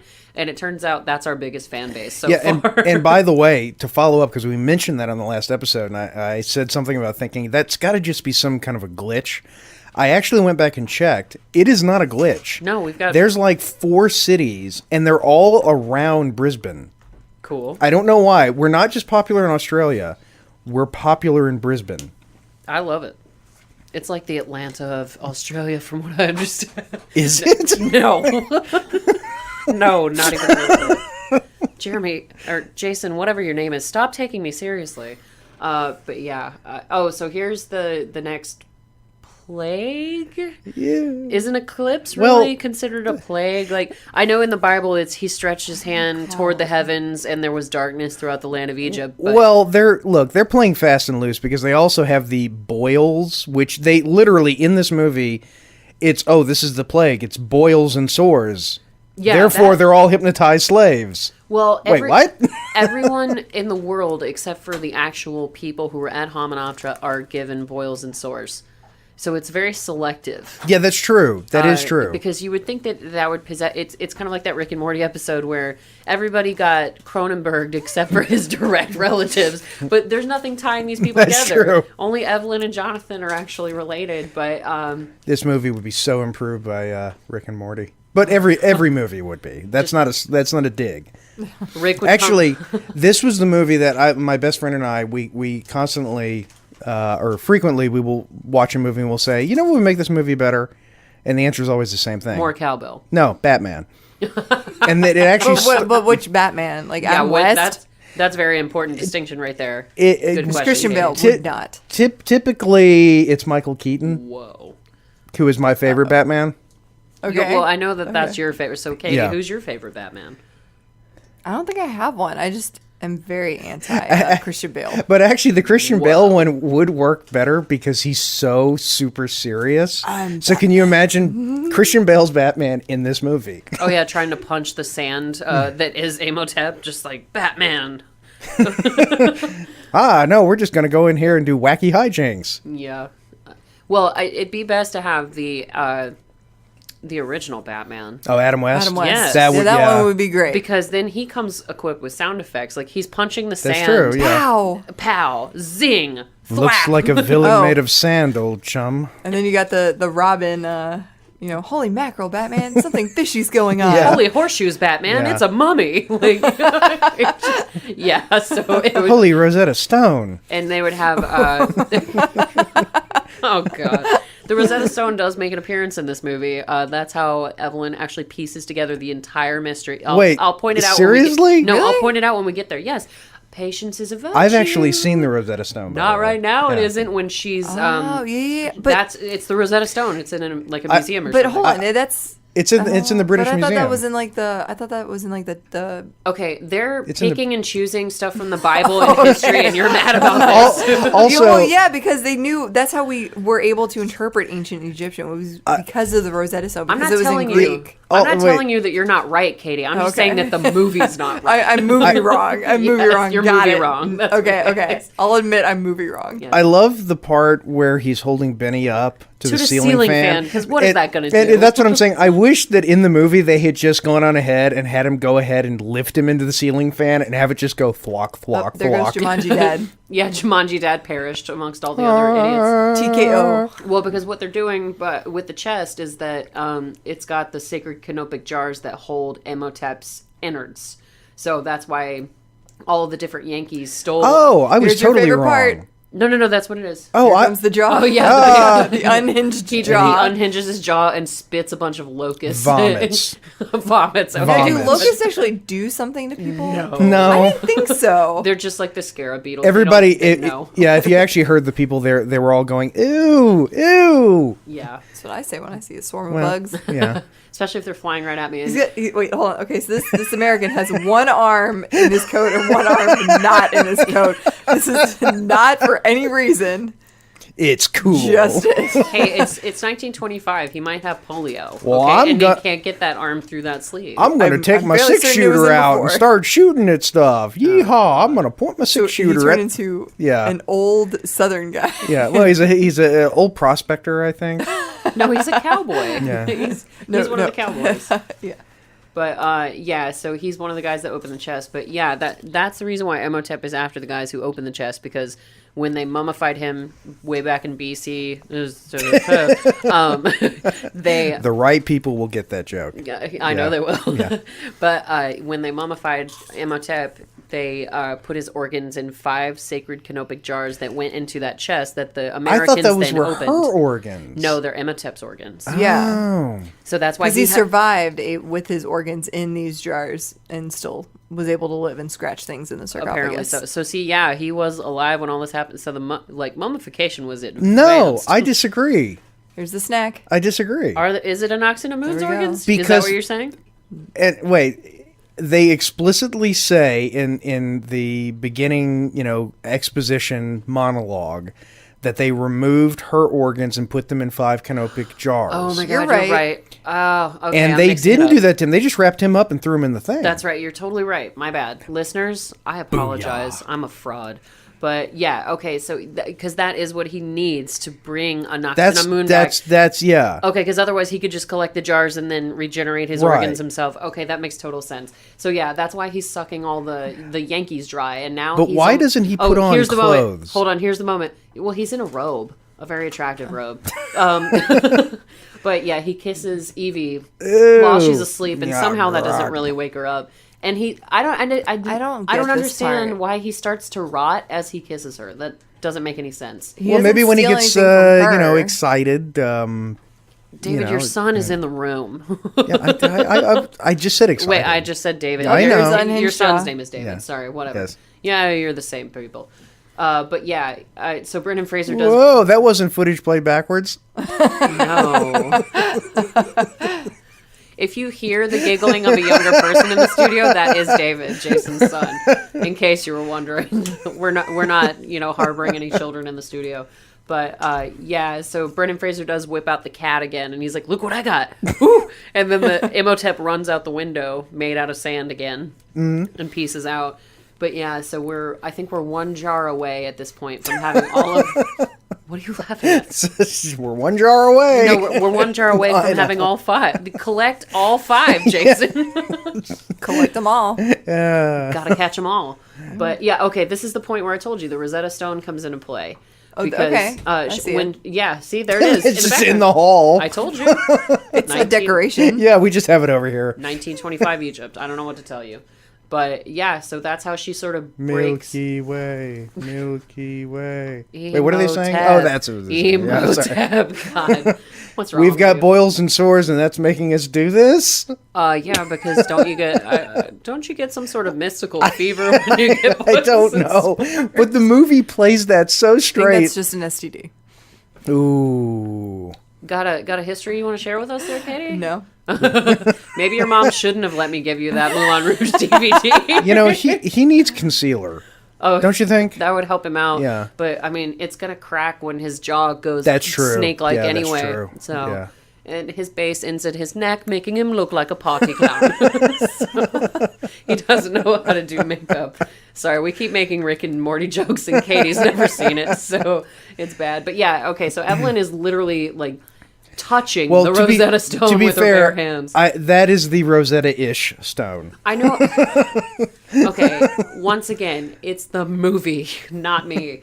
But yeah, she somehow the Rosetta Stone is what helped us. The Packers win the Super Bowl. Greek and Egyptian. Yeah, it helped us So link- that's how we were able to read hieroglyphics. Yes, it helped us link Greek and Egyptian, but somehow she solves a puzzle about where Imhotep or who's It's buried. not It's the actually where no, the no, book of the Stone, life. The book of the everybody. life. We Yeah. know Book of that. the life. But we're Book just of going to let life. her go ahead and keep saying it's the Rosetta Stone. Shut up.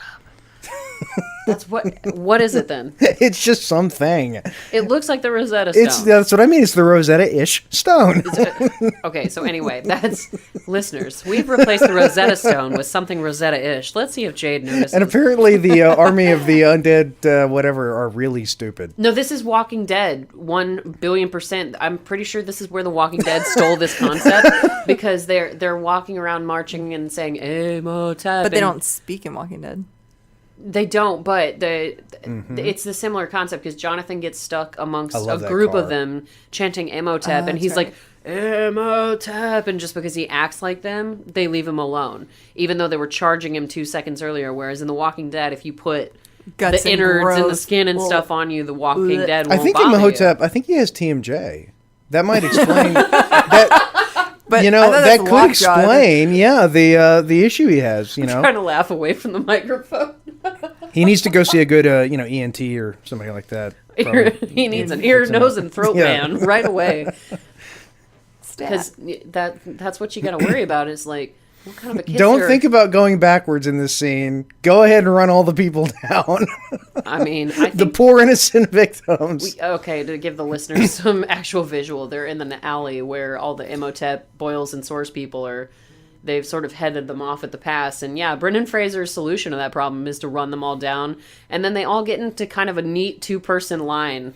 By the way, this scene actually syncs up perfectly well with Billie Jean. If you ever try that, it's flawless. Oh, so it's kind of like Dark Side of the Moon and Same Wizard thing. of Oz. Same thing, yeah. Yep. But, College. yeah, you get the convenient. All they were able to do is be kind of zombie-ish a minute Yeah, ago, I know. and now they're attacking Yeah. a car. Like now they've turned into the World War Z zombies, where they're like turning into an anthill, climbing on each other Yeah. and trying to kill people. But yeah, the rules in this movie are kind of loose. Well, Let's just leave it at that. but that's the thing. I mean, look, if this was a movie that had come out in 1987, you wouldn't even think twice. No, absolutely not. And in 1999, I didn't think twice either. Yeah. We're down to our last canopic jar. We're about to collect the whole set because the last Yankee is still alive, and Imhotep is about to suck him dry. I'd just give him the jar. I don't think it matters. No, the jar is for an ox and a moon. We just established that, and I know, but that's what he wants, right? no, but he needs to regenerate. He's got to suck dry everybody who opened the chest, or else he can't fully regenerate. But what if only one dude had opened the chest? Then I guess he would have enough juice Nope, to. because Or it what- actually happens in the second movie where two guys open them and he just sucks them both dry, and then he's Imhotep. So what if like it was a big corporate? What if like Google had sponsored it? and You're it was, thinking like, about this 80, way 80 too or hard. 90 Oh, people, like a team open building it. exercise? How do you open and the he's got chest? to go around and just keep sucking dry person after person. I guess it depends on the scenario. So yeah, it's just it's a ratio. It's a Yeah. spectrum, Jason. It's a spectrum. It's almost like it's a silly movie, and we should just shut up and have fun. I mean, that's what I've always felt about this movie. I just. This movie is great no matter how many times you've ever watched it. I always love watching this movie. No, it's seriously like what I was bringing up about Deep Blue Sea. Is it a horrible movie? Maybe. Yeah, Do I love it? it is. Hell yes, I do. Actually, Deep Blue Sea has a scene. You talk about. It's funny you bring that up because the Scarabs creeped me out. Deep Blue Sea actually has a scene in it that I don't know why, but I creeped the hell out of me. Which one? When the shark comes out of the water, they're in the elevator shaft, and I can't remember her name. Anne Heche. Yeah, and the shark like lifts her out of the Oh, water. she's basically. Oh, because Rennie Harlan. Oh, and we need to do that movie for just that scene alone. I We'll think get that into I it. think we should do that movie. Because Yeah. I'll do that movie all day long. I love Tom Jane, but Rennie Harlan did describe that scene because it was very dangerous for Anne Heche because they had a mechanical shark and she was sort of straddling it, and he was like, "We had to be really careful with that because it could turn into the bull ride from hell really quickly." Yeah. So yeah, that and the music in that scene. Okay, yeah, we're doing Deep Blue Sea. So Yeah, and listeners, you really don't want your tombstone to say "killed by a fake shark." I want mine to say that. Yeah, but then you just sound like an idiot. It's like it was a fake shark. Yeah, but it still had sharp teeth on it. I mean, I True, don't but know. then the next person in the cemetery next to you, their tombstone needs to say "killed by a real shark." Get one up So- even after in life. Cool. So I'll become a famous movie actress, get killed by a fake shark, and then you need to walk into the ocean and get eaten by a real shark. Hey, I already told you I'm going shark cage diving one of these days. Why? Why not? Bucket list. Thank you. You're in a metal bucket and you're gonna end up. They don't put you in a bucket. It's basically a big metal bucket cage where a lot of sharks It's a KFC bucket. Like, you take out. Here you go. Why are you putting ketchup and spices on me? Is that chum? No, it's seasoning. It's the marinade. secret 20. Yeah. It's the The secret secret sauce. 27. Yeah. 27. We don't call them flavors or wetsuits. We call them Isn't that fixins. Dr. Pepper? I don't Dr. know. What is it? Ah. Who's got They both got secret recipes. I don't know. There's Yeah, a but secret no- recipe, and then there's like the 27 flavors. I think Yeah, but it's Dr. the Pepper. difference is that nobody gives a crap about Royal the Dr. Air Force. Pepper It one. just said Royal Air Force. Ha! Yeah, but the dialogue he Victory. doesn't say that in the dialogue. And then I don't there's care. goats. yeah, There- because yeah, there are it goats. wasn't the Royal Air Force back then. You know what? He's Jason? sitting there drinking He is the his most tea. awesome man in the history of He's- everything. Yeah, Winston's He's the original literally- extra. Yeah. That's me. Extra. That's what I want to be. extra in the So- desert. He's got a turntable. He's got a parasol that's not even shading Yeah, I him. know. That's being held by somebody say, else, yeah. and he's sipping tea He's in the clearly desert. got a servant of some kind, and he's been complaining this because Winston does complain that he has Wilford nothing- Brimley of Arabia. He's got a drink card out there too, Oh yeah, for your convenience. you know he's spiking that tea with something. Oh, I don't Come think on. it's tea. I think it's straight bourbon in that teacup. No, it's tea, but I then as soon as appreciate- he's done with this tea, he has his gin and tonic. Oh, there you Yeah. go. Gin and tonic in the desert. Oh, yeah. Are you kidding me? No, that'd be very refreshing, is what I was going toward. But I just love that they've This- got I know, the most. this- I just love that they have the most outwardly, obviously drunk man ever get Mm-hmm. in a plane and drive them to an unknown city. Like, Drive them? I mean, are you technically driving? He's driving I the guess, plane. yeah. He's piloting the plane. Is Well, that he's better? the only one who knows how to fly the plane. Yes, I mean, but he's hammered. But also, here's the not thing. maybe not yet. They're flying Just to a gotta light place. buzz. They're flying to a place that doesn't have a runway, that doesn't have an airstrip. Oh, There wasn't an So- airstrip to begin with. No, they were in sand. Yeah. No, they Winston- were actually at a. They were no. There's an airstrip. If you watch the beginning when they go it out made out there, of sand? yeah, there is an airstrip. All right. Well, it's very Pirates of the Caribbean. They're flying to a place that cannot be found except by those who already know where it is. Yeah. Except Winston doesn't, and he's Yeah. drunk. So Or there's someone who that. tells you how to get there. There you go. Hey, it's Doc Manhattan. Yeah. 3 people got that. Considering there are, only 4 Wait, of did us you in the actually? room. Did you get that? Yes, I got it. Oh, okay. But okay. yeah, That's cool. so anyway, we're back at Hamanatra. We've been off topic Hamana, for about hamana, 40 minutes. Hamanatra. We're back at Hamanatra after 40 minutes of talking about KFC and God knows what else. So, we do have a nice little hero moment because Oh, he's still alive. he's so dreamy and he's coming to save me. But yeah, Save me, Daniel Craig.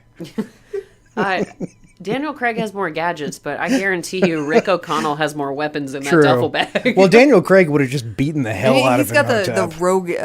Brendan Fraser's got the roguish look, whereas Daniel Craig's more of a gentlemanly. more coiffed. Yeah. And, Yes. yeah, I've never seen Daniel Craig in suspenders, and I got to tell you. Well, when Daniel Craig gets old, though, he's going to look like Winston. And what's really hilarious is that Winston's listening to Spanish music on his record player when they come out to see him, and it's like "Escucha mi corazón," and it's like He's listening. cultured.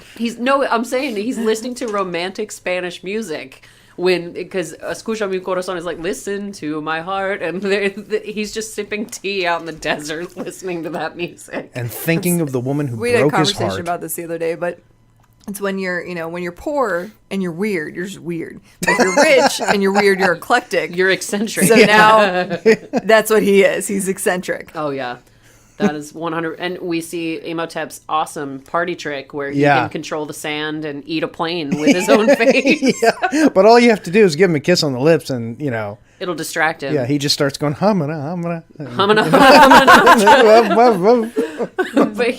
But at first she was rotting him when she was kissing him. So I guess this is a step up by just distracting him. What? It's the most awkward kiss of all Yeah, kisses. it's so weird. And There's the, some middle schoolers that are like, man, my kiss wasn't even that awkward. well, and the thing is too, she manages to distract him long enough to stop the sandstorm so the plane can crash. Yeah. I mean, the plane was going to crash regardless of what happened, and Winston kind of knew that. Oh, I love going that in. behind the sand wall. It's so beautiful. Oh yeah, they could. By the time they did all that sand wall CGI nonsense, they couldn't afford an actual That, plane that crash. by the way, that was the best line in the entire movie. Benny's line, Oh yeah, When he's- I love the thing with the sand. It was beautiful. to me, that feels so ad-libbed. Like, he had to have just come up with that. Yeah, I kind of He wondered. did. Yeah. I read on IMDb that he did ad lib a lot of this stuff. It's that's a a brilliant his character line. did. Yeah, brilliant. Because, I mean, honestly, going into this movie, you think that Jonathan, the brother, is going to be the strongest comedic relief. Mm-hmm. But no, Benny's actually kind of funny in his own way in different moments. Chun. Yeah, we get a Rambo moment when the Magi leader is ripping the gun off of the wing, and they're just... Oh, and poor Winston. R.I.P. He went out with a smile on his face. Yeah. He went out on an adventure, which is what he talked about in the bar. He said, I wanted to go out. Well, the thing is, though, he puts his finger on his throat for like a second and a half. That's how you measure a pulse, right? I know, and in It takes movies... me like a second to find it. Yeah. In movies, I understand that means you're dead, but then it's... How awful would it be if he just woke up right now and said, "Chaps"?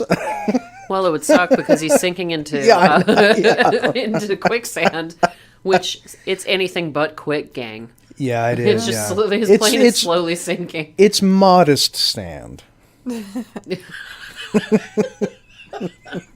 It's middle lane sand. Yeah, That's what it is. It's It's not speed lane sand. It's Right. not slow lane sand. It's is sort of middle lane sand. mole walking speed sand. Mall they- walking speed.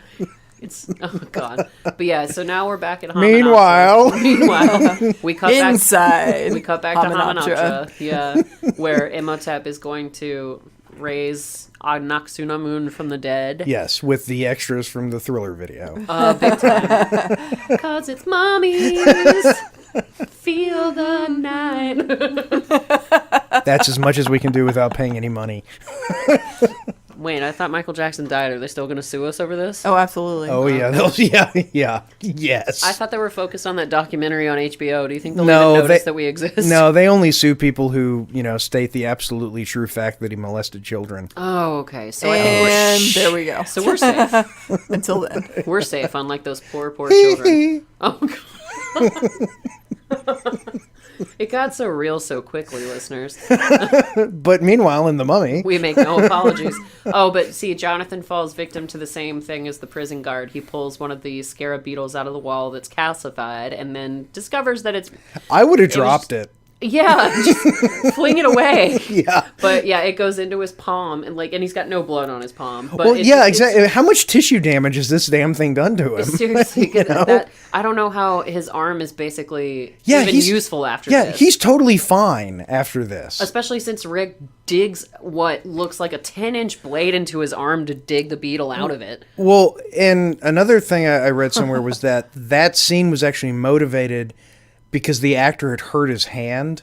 Oh. And so they had to put, because if you notice later They had on, to put a bandage on they, him. and if you can tell, he's actually got a real splint or something, and it's covered up to look, sort of okay. 1920s ish. Didn't know that. Yeah.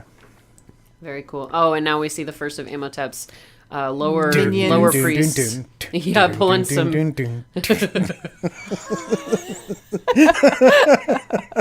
We need Vincent Price. Oh God, darkness falls across the land. Yes. The mummies come out of the wall. But yeah, so Imhotep, it requires some pixie dust on Imhotep's part where he... From the vases that is supposed to be for Anck-su-namun. Yeah. So we took Anck-su-namun to animate these. So she's going to be missing a few pieces. Yeah, Later on, nothing it'll come back. important, So yeah, I know we clarified that it's Her tongue Anck-su-namun's doesn't want her to organs. talk anymore. You don't have a spleen. I hope that's okay. So I guess it's really just the jars that we need and not her Yeah, it organs. was literally just the jars. Because he literally just blows her organs against a wall and they're now sand. But And then he that's- tells them, wake the others, and they are like, they don't have any Anck-su-namun pixie dust. Yeah, how are they gonna do that? I just shut up, come with me. Just like I said, the rules are very, very loose in this movie. Oh, look, there's his arm thing. Oh, this is the part where they find out that the aliens were actually Oh shit, no, different movie. Sorry. I Is think that you're another getting Indiana confused. Jones that reference again. Sorry. And it's like the worst one. I was about to say that's the Indiana Jones movie that this movie That's is the Mummy. far superior to. it's the 2017 Mummy version of Indiana Jones. Yeah. Well, that's where we find out that you can hide from a nuclear blast inside of a non-functioning refrigerator. Right? Does the functioning part really enter into it? I don't know. Maybe the chilly aspect will cool you off from the atomic rays or. Of But to be heat. fair, though, that's Harrison Ford, a man who cannot die. So Hey, don't challenge fate. We've lost far too Yes. many celebrities. I don't know that RIP. dude. That dude's And hey, Alex Hey. Trebek is like, I know. that's so sad. I know. That is really genuinely sad. Listeners, in case you don't know what the hell we're talking about, Alex Trebek was actually just diagnosed with very serious pancreatic cancer. Stage Stage 4, four, yes. 3% Yeah. chance. Hey, he said That's he's what- go- that- he that's- says Oh, he's no. going to beat it. If anybody's going to beat it, it's going to be Alex Trebek. Yeah. Heck yes. That's what What killed is- Steve Jobs. The cure for cancer. Alex Trebek. It used to be Chuck Norris. Now it's Alex Trebek. Okay. But so we The with- dinosaurs pissed off Chuck Norris once. we all saw what happened to them. They turned into alligators and birds and sharks. That's Yes. what they did. They just changed. But Okay, this was a moment that I always appreciated because Evie wakes up. Somehow Evie's inexplicably asleep. She's which- passed out. Yeah. Yeah. Either you have to assume that Imhotep knocked her out or something. I know, and but then- but they don't show that. No, but she's inexplicably tied to a slab, and she freaks. Despite all the things she's seen, the literal plagues of the Bible, many reanimated corpses at this point.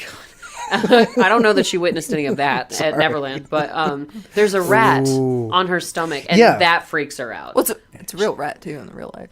Yeah, but so she screams, and then she turns over, and the corpse of an ox and a moon is next to her, and then she just screams louder. So she's having a rough week. Everybody has their phobias. Some people Look, can't it's handle the thriller spiders. scene. And they all start like quivering. Okay, so what Jason's talking about, because our listeners can't see what you're talking about. They're That's worshiping. their problem. The mummies, Imhotep's priests have gathered around the tables where Evie and an ox and a moon are laying on the slabs, and they're kind of bowing and chanting, and it kind of looks like a really weird version of the Thriller video. A weird version of the thriller video? A version of the thriller video. A weirder version? I don't know. Who cares?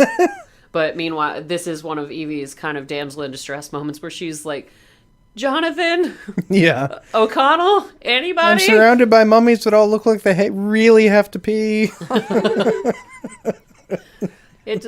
Michael Jackson may have had inappropriate contact with every single one of them. Can somebody get in here? And possibly the camels.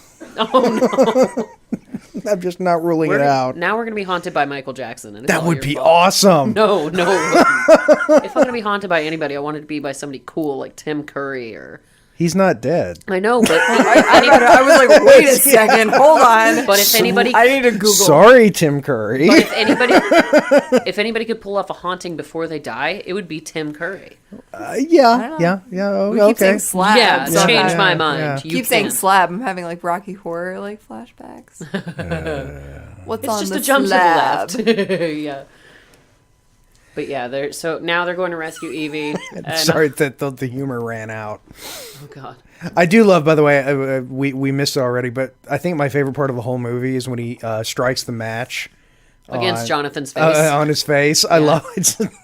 We did just miss that. Yeah, That I literally love just that. happened. And he, blows a hole in the wall and creates an entirely different passage. Meanwhile, the Deuce Bigalow guy has seemingly self-sacrificed, and he's like, save the girl. Yeah. Kill the creature. And he runs into a massive zombie or mummies. So As it turns out, all those mummies were actually pretty cool. They were actually chill. They didn't want to hurt him or anything, so he was cool. So he was hitting them first He false Well, pretenses. I mean, look, he was shooting them before they did anything, right? You know? There you go. Never make assumptions, listeners. No matter your feelings about the temporal prime directive or mummies. The temporal directive.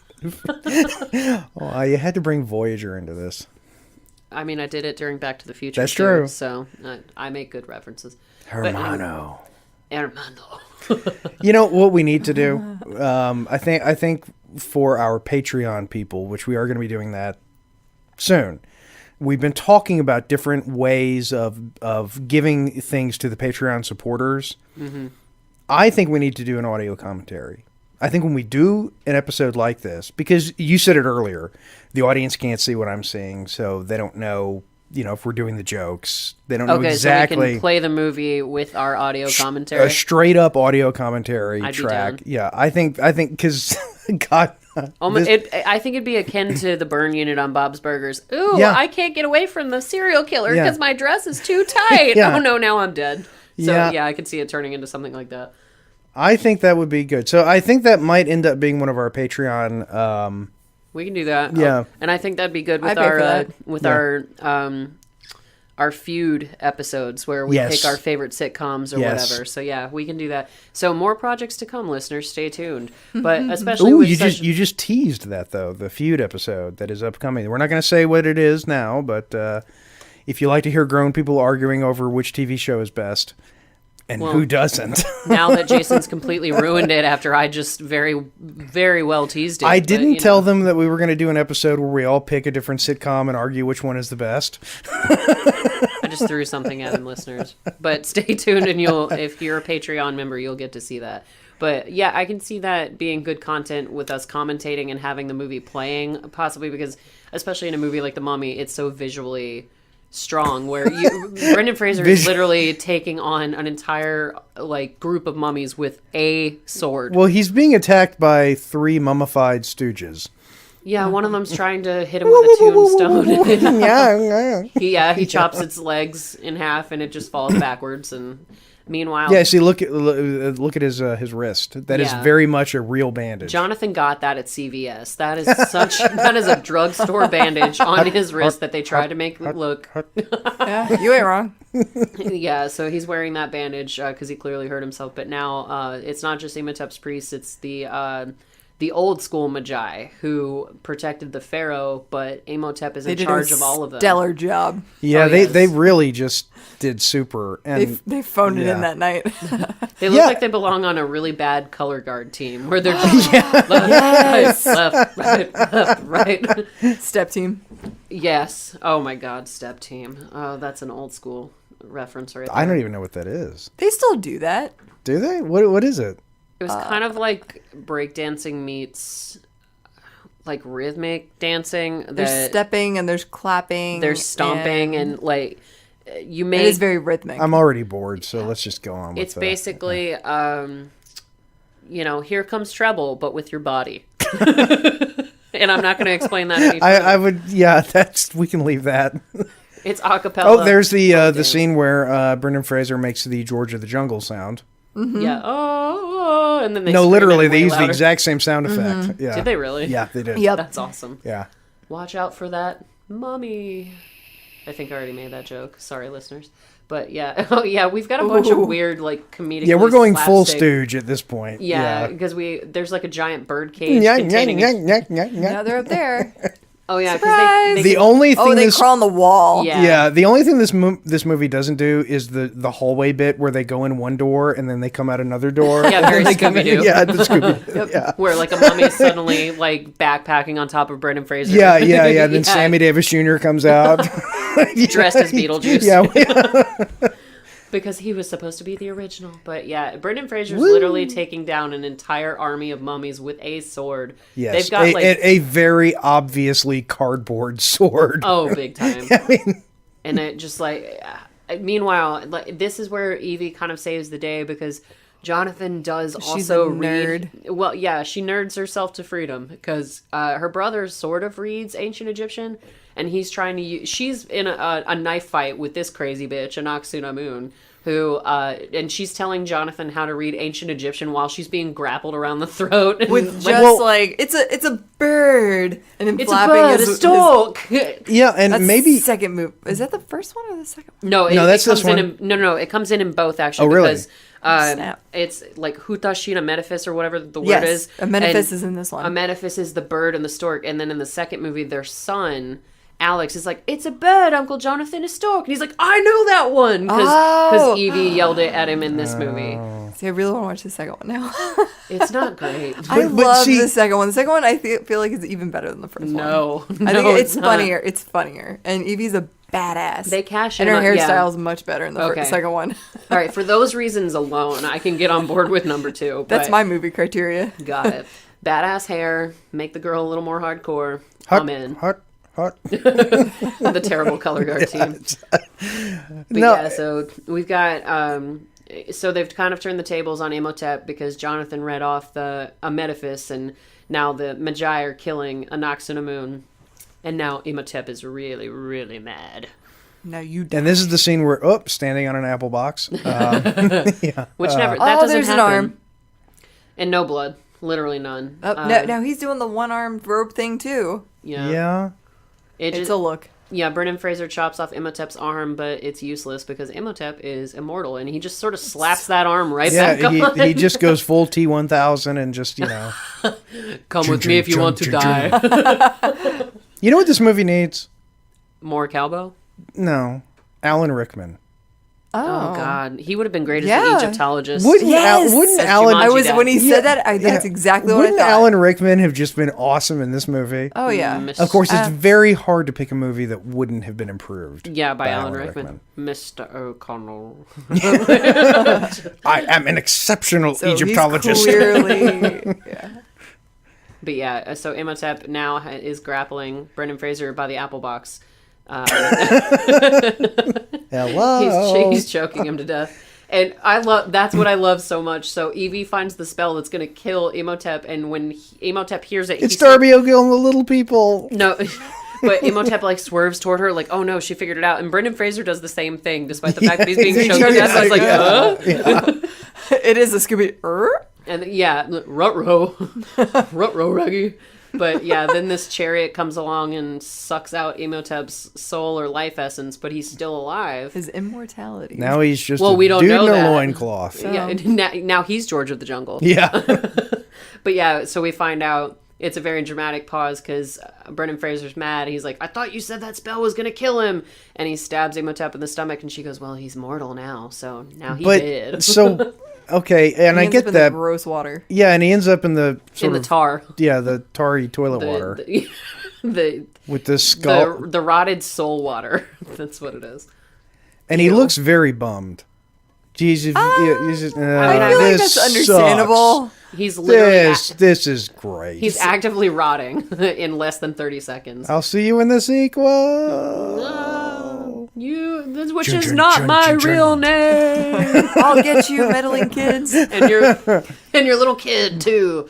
But yeah, he does come back for that later. And meanwhile, Benny's trying to make. This is what I like is that. Unlike the old swashbuckler kind of movies, it doesn't end just when the bad guy dies. Right. They've got all this good wrap up at the end of it.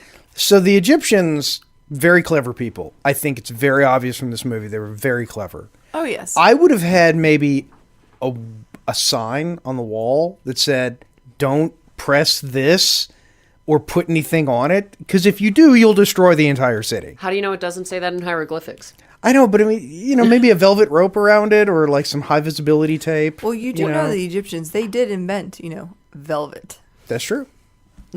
They were some suave people. Disclaimer that is inaccurate. That we don't say anything true. Prove we're wrong. No, but Evie, she's a nerd till the end because they're running, and now that Imhotep has died and Benny pulled this trigger that's literally self-destructing the entire city. In sequence. Of Hominoptera. Evie gets upset because they drop the book of the living and lose it. And she's like, You've lost the book, Jonathan! And they're like, okay, we've got to go. We're going to die. So stop it. Yeah. But no, this stuff will be buried. And as archaeologists, we don't know how to dig things up.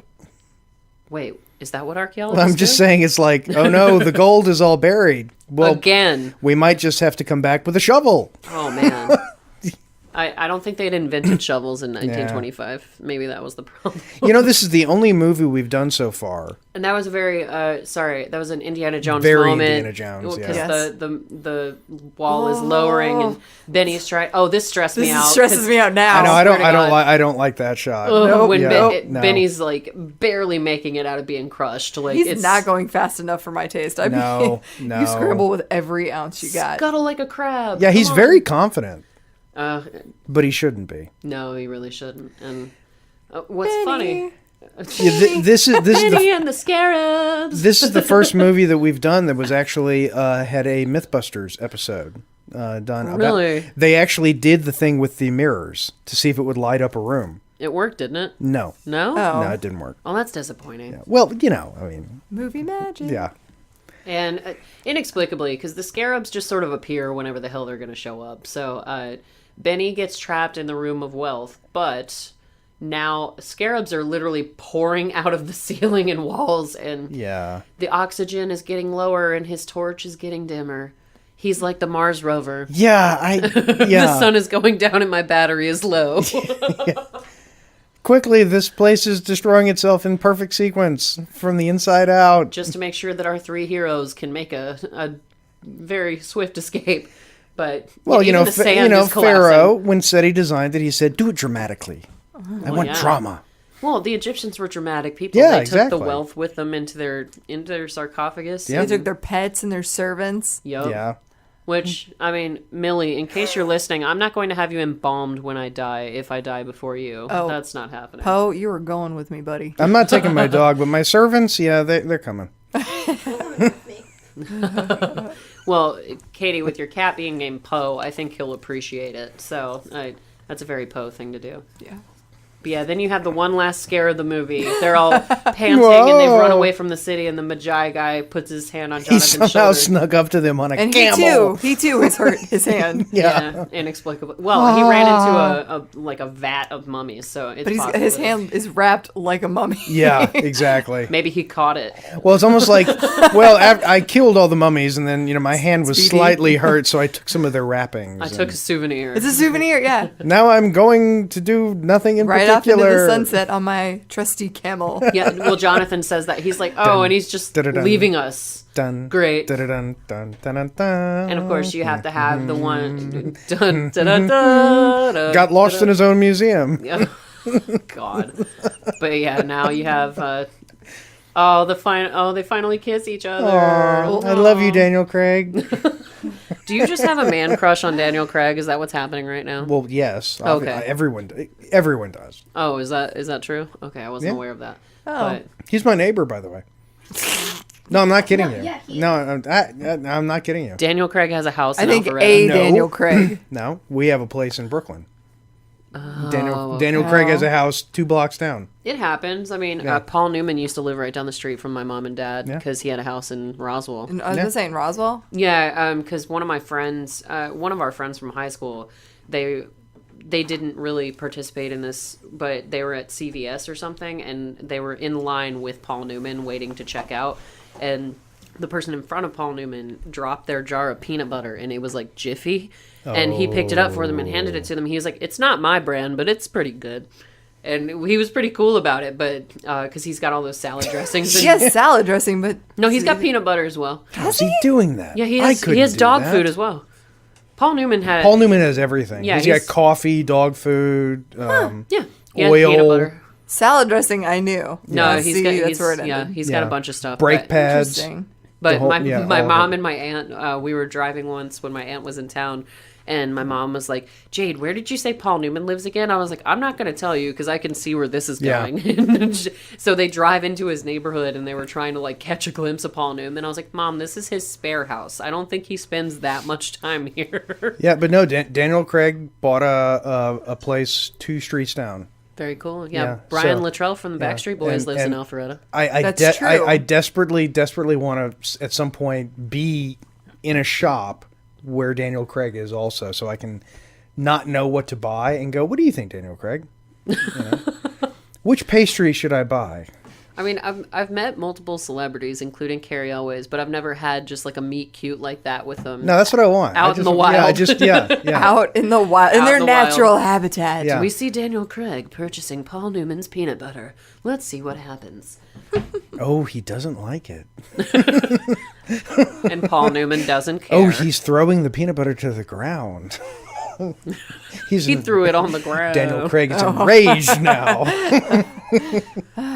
Paul Newman doesn't care. He ate the 50 eggs. That was his bucket list. Well, and he's dead. Yes. So that.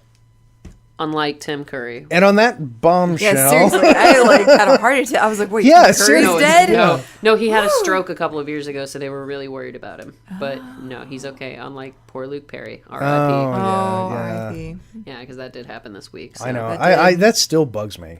You know, 52. Does it bug you that a man died? No, it really does. I mean, it was 52 years. Hey, look, when you turn 40, stuff like that. When you go 52, how many years away?